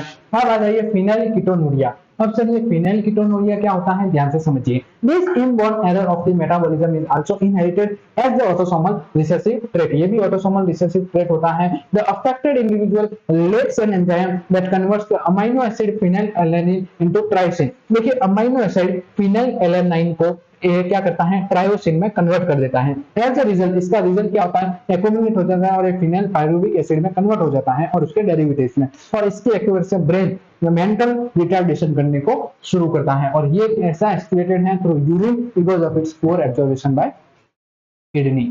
ठीक है, आगे बढ़ते हैं। देखिए अब है थैलेसीमिया। क्या है, थैलेसीमिया। अरे यार थैलेसीमिया कहीं है, इधर देखो, थैलेसीमिया। अब ये क्या होता है, this is also an autosome link disease, link recessive blood disease है, खून की डिजीज है thalassaemia. Transmitted from parents to the offspring, जब बोथ द पार्टनर्स क्या होते हैं, अनअफेक्टेड कैरियर होते हैं तो जीन्स के लिए। The defect could be due to either mutation or deletion which ultimately results in the reduced rate of synthesis of one of the globin chains that make up the hemoglobin। इसमें globin chains की कोई तो कमी होती है, या तो alpha globin chain कम होगी या फिर बीटा ग्लोबिन चेन कम होगी। This causes the formation of abnormal haemoglobin, इसकी वजह से एबनॉर्मल हीमोग्लोबिन मॉलिक्यूल्स आ जाएंगे। इसका रिजल्ट होगा अनीमिया के अंदर, which can be characterized into the disease। Thalassaemia can be classified according to which chain of the hemoglobin molecule is affected। in alpha thalassaemia क्या होता है, the production of alpha globin chain is affected, जबकि beta thalassaemia में क्या होता है कि जो बीटा ग्लोबिन चेन का प्रोडक्शन होता है वो अफेक्ट होता है। Alpha thalassaemia is controlled by two closely linked gene HBA1 and HBA2, इनके द्वारा कर सकते हैं, और 16 ऑफ ईच पेरेंट के क्रोमोसोम्स पर देखने को मिलता है। Is observed due to the mutation और डिलीशन ऑफ वन और more of the 4 genes. The more genes affected the less alpha globin molecules produced, while beta thalassemia is controlled by a single gene HBB and chromosome 11 of each the parent and occurs at the mutation one or both of the genes। Thalassemia differs from sickle cell anemia in that the former is quantitative problem of synthesizing two full globin molecules, while the latter is a qualitative problem of the synthesizing and incorrectly functioning। ठीक है, ये आपके थे। अब Mendelian disorder हो चुके हैं, अब आ जाइए क्रोमोसोमल डिसऑर्डर पर कि क्रोमोसोमल डिसऑर्डर क्या होता है। सर आप तो धड़ाधड़ पढ़ा रहे हो, तो धड़ाधड़ इसमें है क्या जो मैं धड़ाधड़ पढ़ाऊं? आपको डिजीज बताने दी, डिजीज बता दी। ऑटोसोम लिंक डिसीज है जो ऑटोसोम है, सेक्स लिंक डिसीज है वो सेक्स लिंक डिसीज है, जिसके अंदर क्या कमी है उसकी वजह से हो रही है, वो सारा मैंने पढ़ के बता दिया। थ्योरी पढ़नी है, आप सब रिवीजन करोगे तो क्लियर हो जाएगा। क्रोमोसोमल डिसऑर्डर क्या होता है वो जरा ध्यान से समझिए। The chromosomal disorder on the other hand are caused due to the, अब ये किस लिए कॉज होते हैं, due to the absence or excess of abnormal arrangement of one और मोर क्रोमोसोम। या तो एक क्रोमोसोम ज्यादा होगा या एक क्रोमोसोम कम होगा, उसकी वजह से क्रोमोसोमल डिसऑर्डर देखने को मिलता है। Failure of segregation of chromatids during cell division cycle in the gain of loss of chromosomes called aneuploidy, और इस चीज को हम क्या कहते हैं, एन्यूप्लॉइडी कहते हैं। जैसे कि डाउन सिंड्रोम, जिसकी वजह से क्या होता है कि एक्स्ट्रा कॉपी आ जाती है क्रोमोसोम की, ठीक है ना, और उसी तरह से टर्नर सिंड्रोम, जिसमें क्या होता है कि एक्स क्रोमोसोम की कॉपी कम आ जाती है। साइटोकाइनेसिस का फेलियर हो जाता है, जिसमें साइटोप्लाज्म डेवलप होता है टेलोफेज स्टेज के बाद में, जो कि मैंने सेल डिवीजन में बताया था, जिसका रिजल्ट होता है कि एक होल सेट ऑफ क्रोमोसोम्स में क्या हो जाता है, इंक्रीमेंट हो जाता है, और एक ऑर्गेनिज्म, और इस फिनोमेना को क्या कहते हैं, पॉलीप्लॉइडी कहते हैं। और इस कंडीशन को हमने प्लांट्स के अंदर भी देखा है। The total number of chromosomes in normal human cells कितने होते हैं, 46, यानी कि 23 जोड़ा होता है, ये इंपॉर्टेंट लाइन है। और इसमें से जो 22 पेयर्स होते हैं वो ऑटोसोम्स होते हैं, अभी बताया, और एक पेयर होता है वो सेक्स क्रोमोसोम्स का होता है। Sometimes through rarely either an additional copy of chromosomes may be included in an individual और एन, कभी कभी कुछ एक एक्स्ट्रा कॉपी बन जाती है, ठीक है ना। तो देखिए क्या होता है, देखिए individual lack one of any one pair of chromosomes, this situation are known as trisomy or monosomy of a chromosome. इसमें क्या होता है कि एक पेयर जो होता है क्रोमोसोम का वो कम हो जाता है, इसको हमें ट्राइसोमी या फिर मोनोसोमी कहते हैं। Situation leads to very serious consequences in Down syndrome हो जाता है, टर्नर सिंड्रोम, क्लाइनफेल्टर सिंड्रोम से कॉमन एग्जांपल है क्रोमोसोमल डिजीज के। सबसे पहले क्या है, डाउन सिंड्रोम। अब सर जी डाउन सिंड्रोम क्या होता है, ध्यान से समझिए। डाउन सिंड्रोम क्या होता है, अगर मैं आपको ढंग से बताऊं तो वो आप समझिए क्या होता है। The cause of this genetic disorder is the presence of an additional copy of the chromosomal number 21, trisomy of 21। देखिए 21 के बाद में एक क्या होती है, एडिशनल कॉपी बन जाती है क्रोमोसोम की, एक्स्ट्रा कॉपी बन जाती है, उसकी वजह से डाउन सिंड्रोम होता है। बहुत ही बढ़िया। And this order was first described by Langdon Down, 1866 में लैंगडॉन डाउन ने ऐसा बताया था। The affected individual is short statured with small round head, forward, इसमें क्या होता है, एक छोटा सा राउंडेड हेड देखने को मिलता है, फॉरवर्ड टंग देखने को मिलती है, पार्शियली ओपन माउथ होता है, पाम इज ब्रॉड, ये जो हथेलियां होती है ये बहुत ही बड़ी हो जाती है, एंड कैरेक्टरिस्टिक पाम क्रिएज फिजिकल और साइकोमोटर एंड मेंटल डेवलपमेंट क्या हो जाता है, कम हो जाता है। उसके बाद में नेक्स्ट पॉइंट क्या है, क्लाइनफेल्टर सिंड्रोम। सर जी ये क्लाइनफेल्टर सिंड्रोम क्या है वो हमको बताइए। तो देखिए the genetic disorder is also caused due to the presence of an additional copy of X chromosome resulting in a karyotype of 47। इसमें क्या होता है, एक्स क्रोमोसोम की एक एक्स्ट्रा कॉपी जुड़ जाती है, लगातार जुड़े रही है। देखो इसमें क्या होता है, एक्स क्रोमोसोम की एक एडिशनल कॉपी जुड़ जाती है, जिसमें डबल एक्स वाई हो जाता है। क्या हो जाता है, एक्स वाई की जगह डबल एक्स वाई देखने को मिल जाता है। और such an individual has overall masculine development, however the female development of breast that is gynaecomastia is also expressed. Such individuals are sterile, वो क्या हो जाते हैं, स्टेराइल हो जाते हैं, मतलब वो फर्टिलाइजेशन करने के काबिल नहीं हो पाते। और थर्ड वाला पॉइंट क्या है, थर्ड वाला पॉइंट है बेटा जी टर्नर सिंड्रोम। और टर्नर सिंड्रोम में क्या होता है, such disorder is called due to the absence of one of X chromosome. इसमें एक्स क्रोमोसोम एब्सेंस होता है, यानी कि 45 ही होते हैं, एक आ जाता है एक्स ओ वाई। और ऐसे फीमेल्स स्टेराइल्स होती हैं जिसमें ओवरी जो होती है वो रूडिमेंट्री होती है, beside the features including lack of other secondary sexual characters. इसमें सेकेंडरी सेक्सुअल कैरेक्टर्स देखने को नहीं मिलते। सॉरी, ध्यान से सुनो, दो कैरेक्टर बताए, ओ इधर देख, इधर दो कैरेक्टर बताए। क्या बताया, मेंडेलियन डिसऑर्डर, और क्या बताया, क्रोमोसोमल डिसऑर्डर। मेंडेलियन डिसऑर्डर क्या होता है बेटा, मेंडेलियन डिसऑर्डर के अंदर सिकल सेल एनीमिया, हीमोफीलिया, उसके अलावा कलर ब्लाइंडनेस और अलग अलग डिजीज देखने को मिला। लेकिन क्रोमोसोमल डिसऑर्डर में क्या होता है, Down syndrome, Turner syndrome, Klinefelter syndrome देखने को मिला। अब हमारा ये जो पहला चैप्टर था principle of inheritance and variation वो खत्म हो चुका है। अब हम लोग पढ़ेंगे दूसरा चैप्टर। तो आपके सिलेबस में जो पॉइंट्स थे कि जनरल टर्मिनोलॉजी, मेंडल्स के लॉ, क्रोमोसोम का स्ट्रक्चर, सेक्स डिटर्मिनेशन और जेनेटिक डिसऑर्डर, वो सब खत्म हो गया है। अब केवल हमारे दो टॉपिक बचे हैं, डीएनए का क्या स्ट्रक्चर होता है और आरएनए का क्या स्ट्रक्चर होता है, उसको अब मैं आपको बता देता हूं। और उसके बाद में हम लोग क्या करेंगे, आगे की शुरुआत करेंगे। इसको सेव होने दीजिए, तब तक मैं पानी पीकर आ जाता हूं, आप लोग भी पानी वानी पी लीजिए।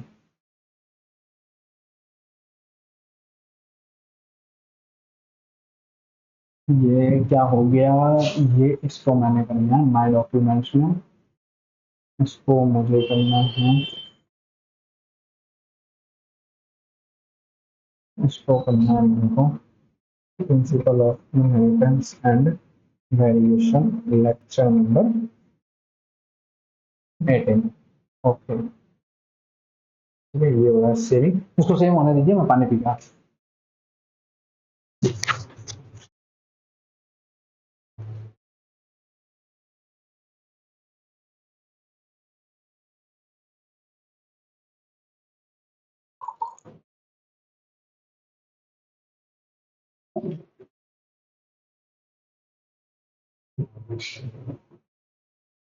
हो गया ये, क्या बात है, क्या बात है, अरे रुकना नहीं है, रुकना नहीं है।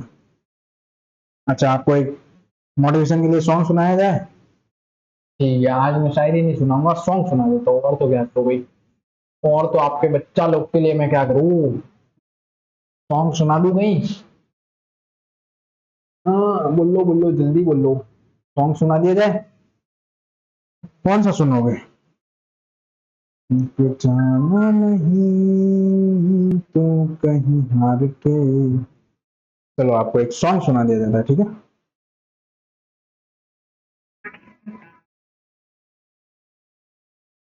रुक जाना नहीं तो कहीं हार के, कांटों पे चल के मिलेंगे साए बहार के। समझे? रुक जाना नहीं तो कहीं हार के, कांटों पे चलकर मिलेंगे साहे बहार के। तो ये तुम्हारे लिए जो पढ़ना है ना, ये कांटों के समान है, क्योंकि इतनी पढ़ाई मुश्किल नहीं है, लेकिन तुम्हें पढ़ने में कष्ट होता है, इसलिए तुम्हें कांटा लगता है। लेकिन कांटा लगा तो देखो, मॉलिक्यूलर बेसिस ऑफ इनहेरिटेंस भी आ गया है। अब जल्दी से मैं इसको खत्म करता हूँ। देखो, डीएनए का स्ट्रक्चर पढ़ना है और आरएनए का स्ट्रक्चर पढ़ना है, बाकी की फालतू चीजें कोई नहीं पढ़नी है। ये आ गया अपना डीएनए। अब देखिए डीएनए क्या होता है, कैसा होता है, वो ध्यान से समझिए।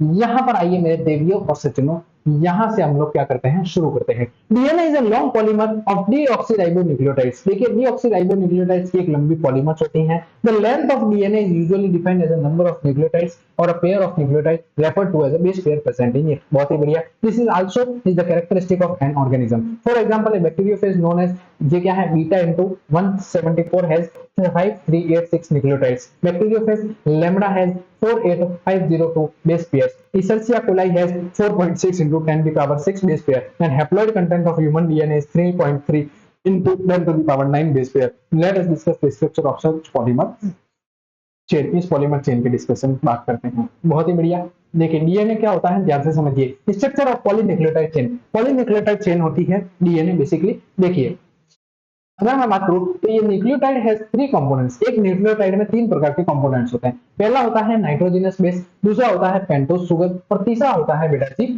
Phosphate group. ये 3 प्रकार के उसके अंदर कंपोनेंट्स होते हैं। पेंटोस शुगर राइबोज भी हो सकती है अगर आरएनए होगा तो, और डीऑक्सीराइबोज होगी अगर डीएनए होगा तो। There are 2 types of nitrogenous base. अब ये जो नाइट्रोजनस बेस है ये 2 टाइप्स के होते हैं। एक होता है प्यूरिन जिसके अंदर एडेनिन और ग्वानिन आते हैं, एक होता है पाइरिमिडिन जिसके अंदर साइटोसिन, यूरेसिल और थाइमाइन आते हैं। साइटोसिन जो होता है ये वाला, इसको हम कॉमनली क्या कहते हैं, डीएनए और आरएनए दोनों में देखने को मिलता है। थाइमिन जो होता है वो बेटा जी केवल डीएनए में पाया जाता है। यूरेसिल जो होता है वो आरएनए में पाया जाता है थाइमिन की जगह पर। A nitrogenous base is linked to the OH of first का prime carbon pentose sugar. Pentose sugar के पहले कार्बन पर OH ग्रुप जुड़ा हुआ होता है, ठीक है, नाइट्रोजनस बेस में, थ्रू एन ग्लाइकोसिडिक लिंकेज, एक ग्लाइकोसिडिक लिंकेज के द्वारा, ताकि वो न्यूक्लियोसाइड बना सके। और सच एन एडेनोसिन और डीऑक्सी एडेनोसिन, ग्लू गवानोसिन और डीऑक्सी गवानोसिन, साइटिडीन या फिर डीऑक्सी साइटिडीन, एंड यूरिडीन या फिर डीऑक्सी यूरिडीन के नाम से जाना, थाइमिडीन के नाम से जाना जाएगा। When a phosphate group is linked to OH of 5 prime carbon, जब कोई फॉस्फेट ग्रुप 5 प्राइम कार्बन के OH जुड़ जाए तो nucleoside through the phosphoester linkage देखने को मिलता है, और वो क्या होता है, न्यूक्लियोटाइड के करस्पॉन्डिंग होता है, और deoxy nucleotide depending upon the type of the sugar present is form. ठीक है, यहां तक आपको गणित समझ में आ गई है। अब आगे की ओर बढ़ता हूं, देखिए the nucleotides are linked through 3 prime end 5 prime phosphodiester linkage to form a dinucleotides. More nucleotides can be joined in such a manner to form a polynucleotide chain. A polymer thus formed as at the end of a free phosphate moiety at 5 end of the sugar, which is referred to as 5 end of polynucleotide chain. Similarly, at the other hand, the polymer of the sugar is free OH of 3 prime carbon group, which is referred to as 3 prime end of the polynucleotide chain. The backbone of the polynucleotide chain is formed due to the sugar and phosphates. The nitrogenous base is linked to sugar ion project in the backbone. In RNA के अंदर बात करूं तो every nucleotide resides at an additional OH group present at 2 position in the ribose. Also in RNA, the uracil is found at the places of thymine, 5-methyl uracil, another chemical name of the thymine. Thymine का दूसरा chemical नाम क्या होता है, 5-methyl uracil होता है। DNA is an acidic substance जो कि किसमें पाया जाता है, न्यूक्लियस के अंदर पाया जाता है, जो कि पहली बार फ्रेडरिक मिक्सचर ने ऑब्जर्व किया था 1869 के अंदर। DNA क्या है, एक जेनेटिक मटेरियल है जो कि 1869 के अंदर फ्रेडरिक मिक्सचर ने पहली बार ओपन किया था। जो मैं नहीं समझा रहा हूँ वो आपके काम का नहीं है, काम का है, सीधा सा बात है कि नाइट्रोजनस बेस क्या होते हैं, पेंटोस शुगर क्या होते हैं, फॉस्फेट शुगर क्या होती है, वो बेसिक बात है। He named this nucleon, उसने डीएनए को न्यूक्लियन का नाम दिया, जबकि due to technical limitation and isolating such a long polymer intact, the elucidation of structure of DNA remain exclusive for a very long period of time. It was only in 1953 that James Watson and French Cricks, जिसका मैंने शुरुआत में ही photo बताया था, based on X-ray diffraction data, उन्होंने X-ray diffraction निकाला और उन्होंने प्रोड्यूस किया एक मॉरिस विल्किंस एंड रोजलैंड फ्रैंकलिन के द्वारा एक very simple famous double helix model, जिसको हम कहते हैं डीएनए का स्ट्रक्चर। बहुत ही बढ़िया, तो ये इन साइंटिस्ट ने दिया था, ये आप जरा थोड़ा सा याद रखना कि डबल हेलिक्स मॉडल किस साइंटिस्ट ने दिया था। अब आगे बढ़ते हैं, आप आगे देखिए, based on the observation of Erwin Chargaff that for the double stranded DNA between adenine and thymine and guanine cytosine are constant and equal, when adenine, thymine, guanine और cytosine क्या होंगे, constant होंगे, uracil का थोड़ा बहुत फर्क आएगा। The base pairing confers a very unique property of the polynucleotide chain. They said to be complementary to each other, and therefore the sequence of the bases in the one strand is known as the sequence in the other strand of the predicate. Also, if the strand of the DNA acts as a template for synthesis of a new strand, the called double stranded would be identical. The silent feature of a double helix structure of DNA, ये याद रखना। तो याद रखने की बात है वो ये याद रखना कि डीएनए के डबल हेलिक्स मॉडल की साइलेंट फीचर कौन कौन से होते हैं। तो it is made up of 2 polynucleotide chain, बहुत ही बढ़िया, जबकि जो बैकबोन होती है वो शुगर फॉस्फेट की होती है और बेस प्रोजेक्ट होते हैं अंदर की तरफ। The two chains have anti-parallel polarity होती है, यानी कि पहली चेन की पोलैरिटी 5-1 से 3 डैश तक होगी, तो दूसरी की 3 डैश से 5 डैश तक होगी। The bases in two strands are paired, दोनों स्ट्रैंड्स के अंदर जो बेस होते हैं वो पेयर होते हैं हाइड्रोजन बैंड के द्वारा, जिसे हम H बॉन्ड्स कहते हैं, जो कि बेस पेयर बनाते हैं, जिसे हम PP कहते हैं। एडेनिन जो है वो फॉर्म करता है 2 हाइड्रोजन बॉन्ड थाइमिन के साथ में from opposite strand and vice versa, बहुत ही बढ़िया। ग्वानिन जो होता है वो बॉन्ड करता है साइटोसिन के साथ में 3 हाइड्रोजन बॉन्ड्स के साथ में, ठीक है। Always a purine comes opposite of the pyrimidine, purine हमेशा pyrimidine के अपोजिट में आएगा। This generates approximately uniform distance between the 2 strands of the helix, बहुत ही बढ़िया। अब आगे की ओर चलिए, the two chains are coiled in the right-handed fashion. The pitch of the helix is 3.4 nanometer, ठीक है, is 1 billionth of a meter and the 10 की power -9 meter, and there are roughly 10 base pair in each strand, ठीक है ना। हर strand के अंदर लगभग 10 base pair पाने को मिलते हैं। ये डीएनए ऐसा होता है डबल स्ट्रक्चर, ठीक है ना, ये देख लीजिए, ये ऐसा होता है इस टाइप का, बहुत ही बढ़िया, ठीक है। term and consequently the distance between the distance between a base pair in a helix is approximately 0.3 micro nanometer. The plane of the one base pair stretches over the other hand in double helix. This in addition of the H bonds and confers stability of the helical structures. बहुत ही बढ़िया। अब देखिए इसके बाद में क्या है, डबल हेलिक्स के बाद में देखिए डीएनए से डीएनए का बनना है, ये अच्छा पॉइंट है। जो अच्छे पॉइंट है वो देखो यार, ये फालतू चीजें क्या देखनी। ये डीएनए है, डीएनए से जब डीएनए वापस बनेगा तो उसको कहते हैं रेप्लिकेशन। जब कोई डीएनए से एमआरएनए बनता है तो उस प्रोसेस को कहते हैं ट्रांसक्रिप्शन, और जब एमआरएनए से कोई प्रोटीन बनता है तो उसको कहते हैं ट्रांसलेशन। और ये बेटा जी पूरा प्रोसेस है सेंट्रल डोग्मा। ध्यान से सुन, डीएनए से डीएनए बनेगा तो रेप्लिकेशन होगा, डीएनए से एमआरएनए बनेगा तो ट्रांसक्रिप्शन होगा, एमआरएनए से प्रोटीन बनेगा तो बेटा जी ट्रांसलेशन होगा। यहां तक आपको कोई भी चिंता करने की बात नहीं है। उसके बाद में डीएनए हेलिक्स की पैकेजिंग कैसी होती है ये आपको समझने की कोई भी जरूरत नहीं है, ठीक है ना। अब आगे चलिए, non stone search of genetic material, ये कैसे सर्च हुआ ये नहीं समझना है, डीएनए क्या होता है वो मैंने आपको बता दिया, बस एक ऊपर ऊपर की जानकारी लेनी है। अब आरएनए कहाँ गया उसको देखिए, आरएनए ये रहा, ये वेक्टर, ये कोई वायरस है, ये सब उसके हैं।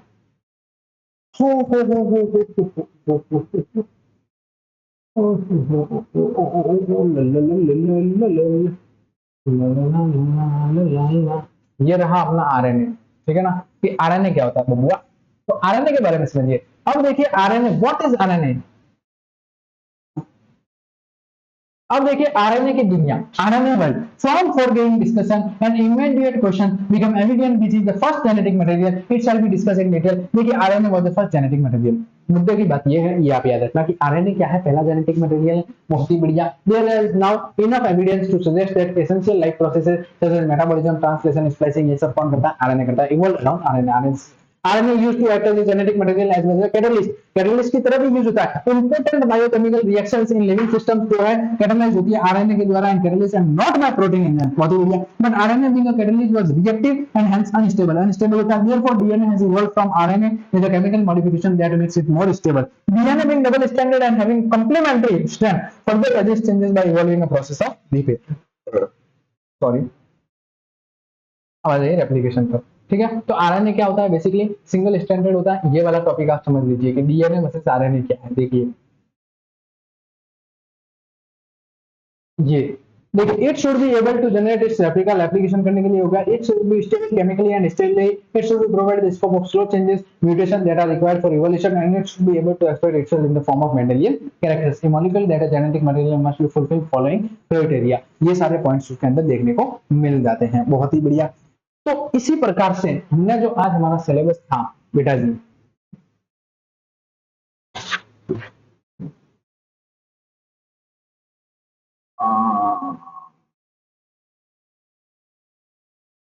हमने जो आज हमारा सिलेबस था ना, ये भी सेव हो गया, रुको ये नोट्स के अंदर आज हमारे सिलेबस के अंदर कौन कौन सी चीजें थी वो मैंने शायद आपको लिखाई थी, और अगर नहीं लिखाई है तो मैं वापस बता देता हूँ, आप एक बार टैली कर दीजिएगा। हमारे मेंडल्स लॉ थे, मेंडल्स लॉ हमने पढ़ लिए। जनरल टर्मिनोलॉजी थी वो पढ़ ली। डीएनए का और आरएनए का स्ट्रक्चर क्या होता है वो मैंने अभी बता दिया कि डबल हेलिक्स होता है, सिंगल स्टैंडर्ड होता है, उस टाइप से। मॉलिक्यूलर बेसिक ऑफ हेरिडिटी के अंदर स्ट्रक्चर ऑफ क्रोमोसोम कैसा होता है वो हमने डिस्कस कर लिया। सेक्स डिटर्मिनेशन कैसे होता है हनी बी के अंदर, बर्ड्स के अंदर, ह्यूमंस के अंदर, वो बता दिया। और मेंस के अंदर कौन कौन से मेंडेलियन डिसऑर्डर होते हैं और कौन कौन से क्रोमोसोमल डिसऑर्डर होते हैं उसके ऊपर डिटेल में स्टडी करती। देखिए मेरा काम है पढ़ाना, क्या है, पढ़ाना, पढ़ाना, ठीक है, या फिर पढ़ाना, ये जो भी है, डाना ढाना जो भी है, तुम मत करो बहाना। मुद्दे की बात ये है, तुम्हें क्या करना है, सेल्फ स्टडी करनी है। सेल्फ स्टडी करोगे, जितनी अच्छे से करोगे, जितना बार बार रिवीजन करोगे, उतना तुम्हारे लिए फायदा होगा। मुद्दे की बात ये है। अब आप लोगों को मैं धन्यवाद कहता हूं। आज आपको हिंदी में धन्यवाद कहा जाएगा, क्यों, क्योंकि मेरी मर्जी। हिंदी हमारी राजभाषा है, हिंदी हमारी राष्ट्रभाषा है, हिंदी का भी मुझे सम्मान करना चाहिए। धन्यवाद। इसके साथ साथ में आपको ये चिंटू भाई साहब और चिंटू भाई साहब की सखी ये वाली, ए, ये आपके चिंटू भाई साहब गोल मटोल हो रखे हैं पूरे, ठीक है ना, देख लीजिए हसमुख आदमी है चिंटू जी, ठीक है। तो अब हमारा ये चैप्टर हो चुका है और जेनेटिक्स को हमने कंप्लीट कर लिया है। आपको कुछ नहीं करना है, एनसीईआरटी के साथ साथ में रिवीजन करना है, और रिवीजन करते रहिए, मुस्कुराते रहिए और अपनी तैयारी करते रहिए। शायरी वायरी का तो देखो मेरा ऐसा है कि मिल जाए तो सुना भी दूं और नहीं मिले तो नहीं भी सुनो, ठीक है। एक सेकंड रुकना, हाँ, अगर आपको मेरे हिसाब से कोई मिल भी जाए तो देख लेता हूँ, नहीं तो नहीं भी मिलेगी तो चलेगा।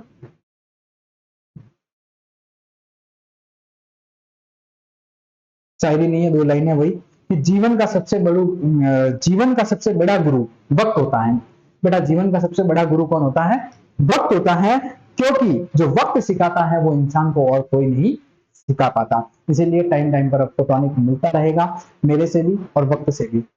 ध्यान रखिएगा अपना, अच्छे से रिवीजन करिएगा, पढ़ते रहिएगा और चिंटू जी से मिलते रहिएगा। All the very best, thank you so much.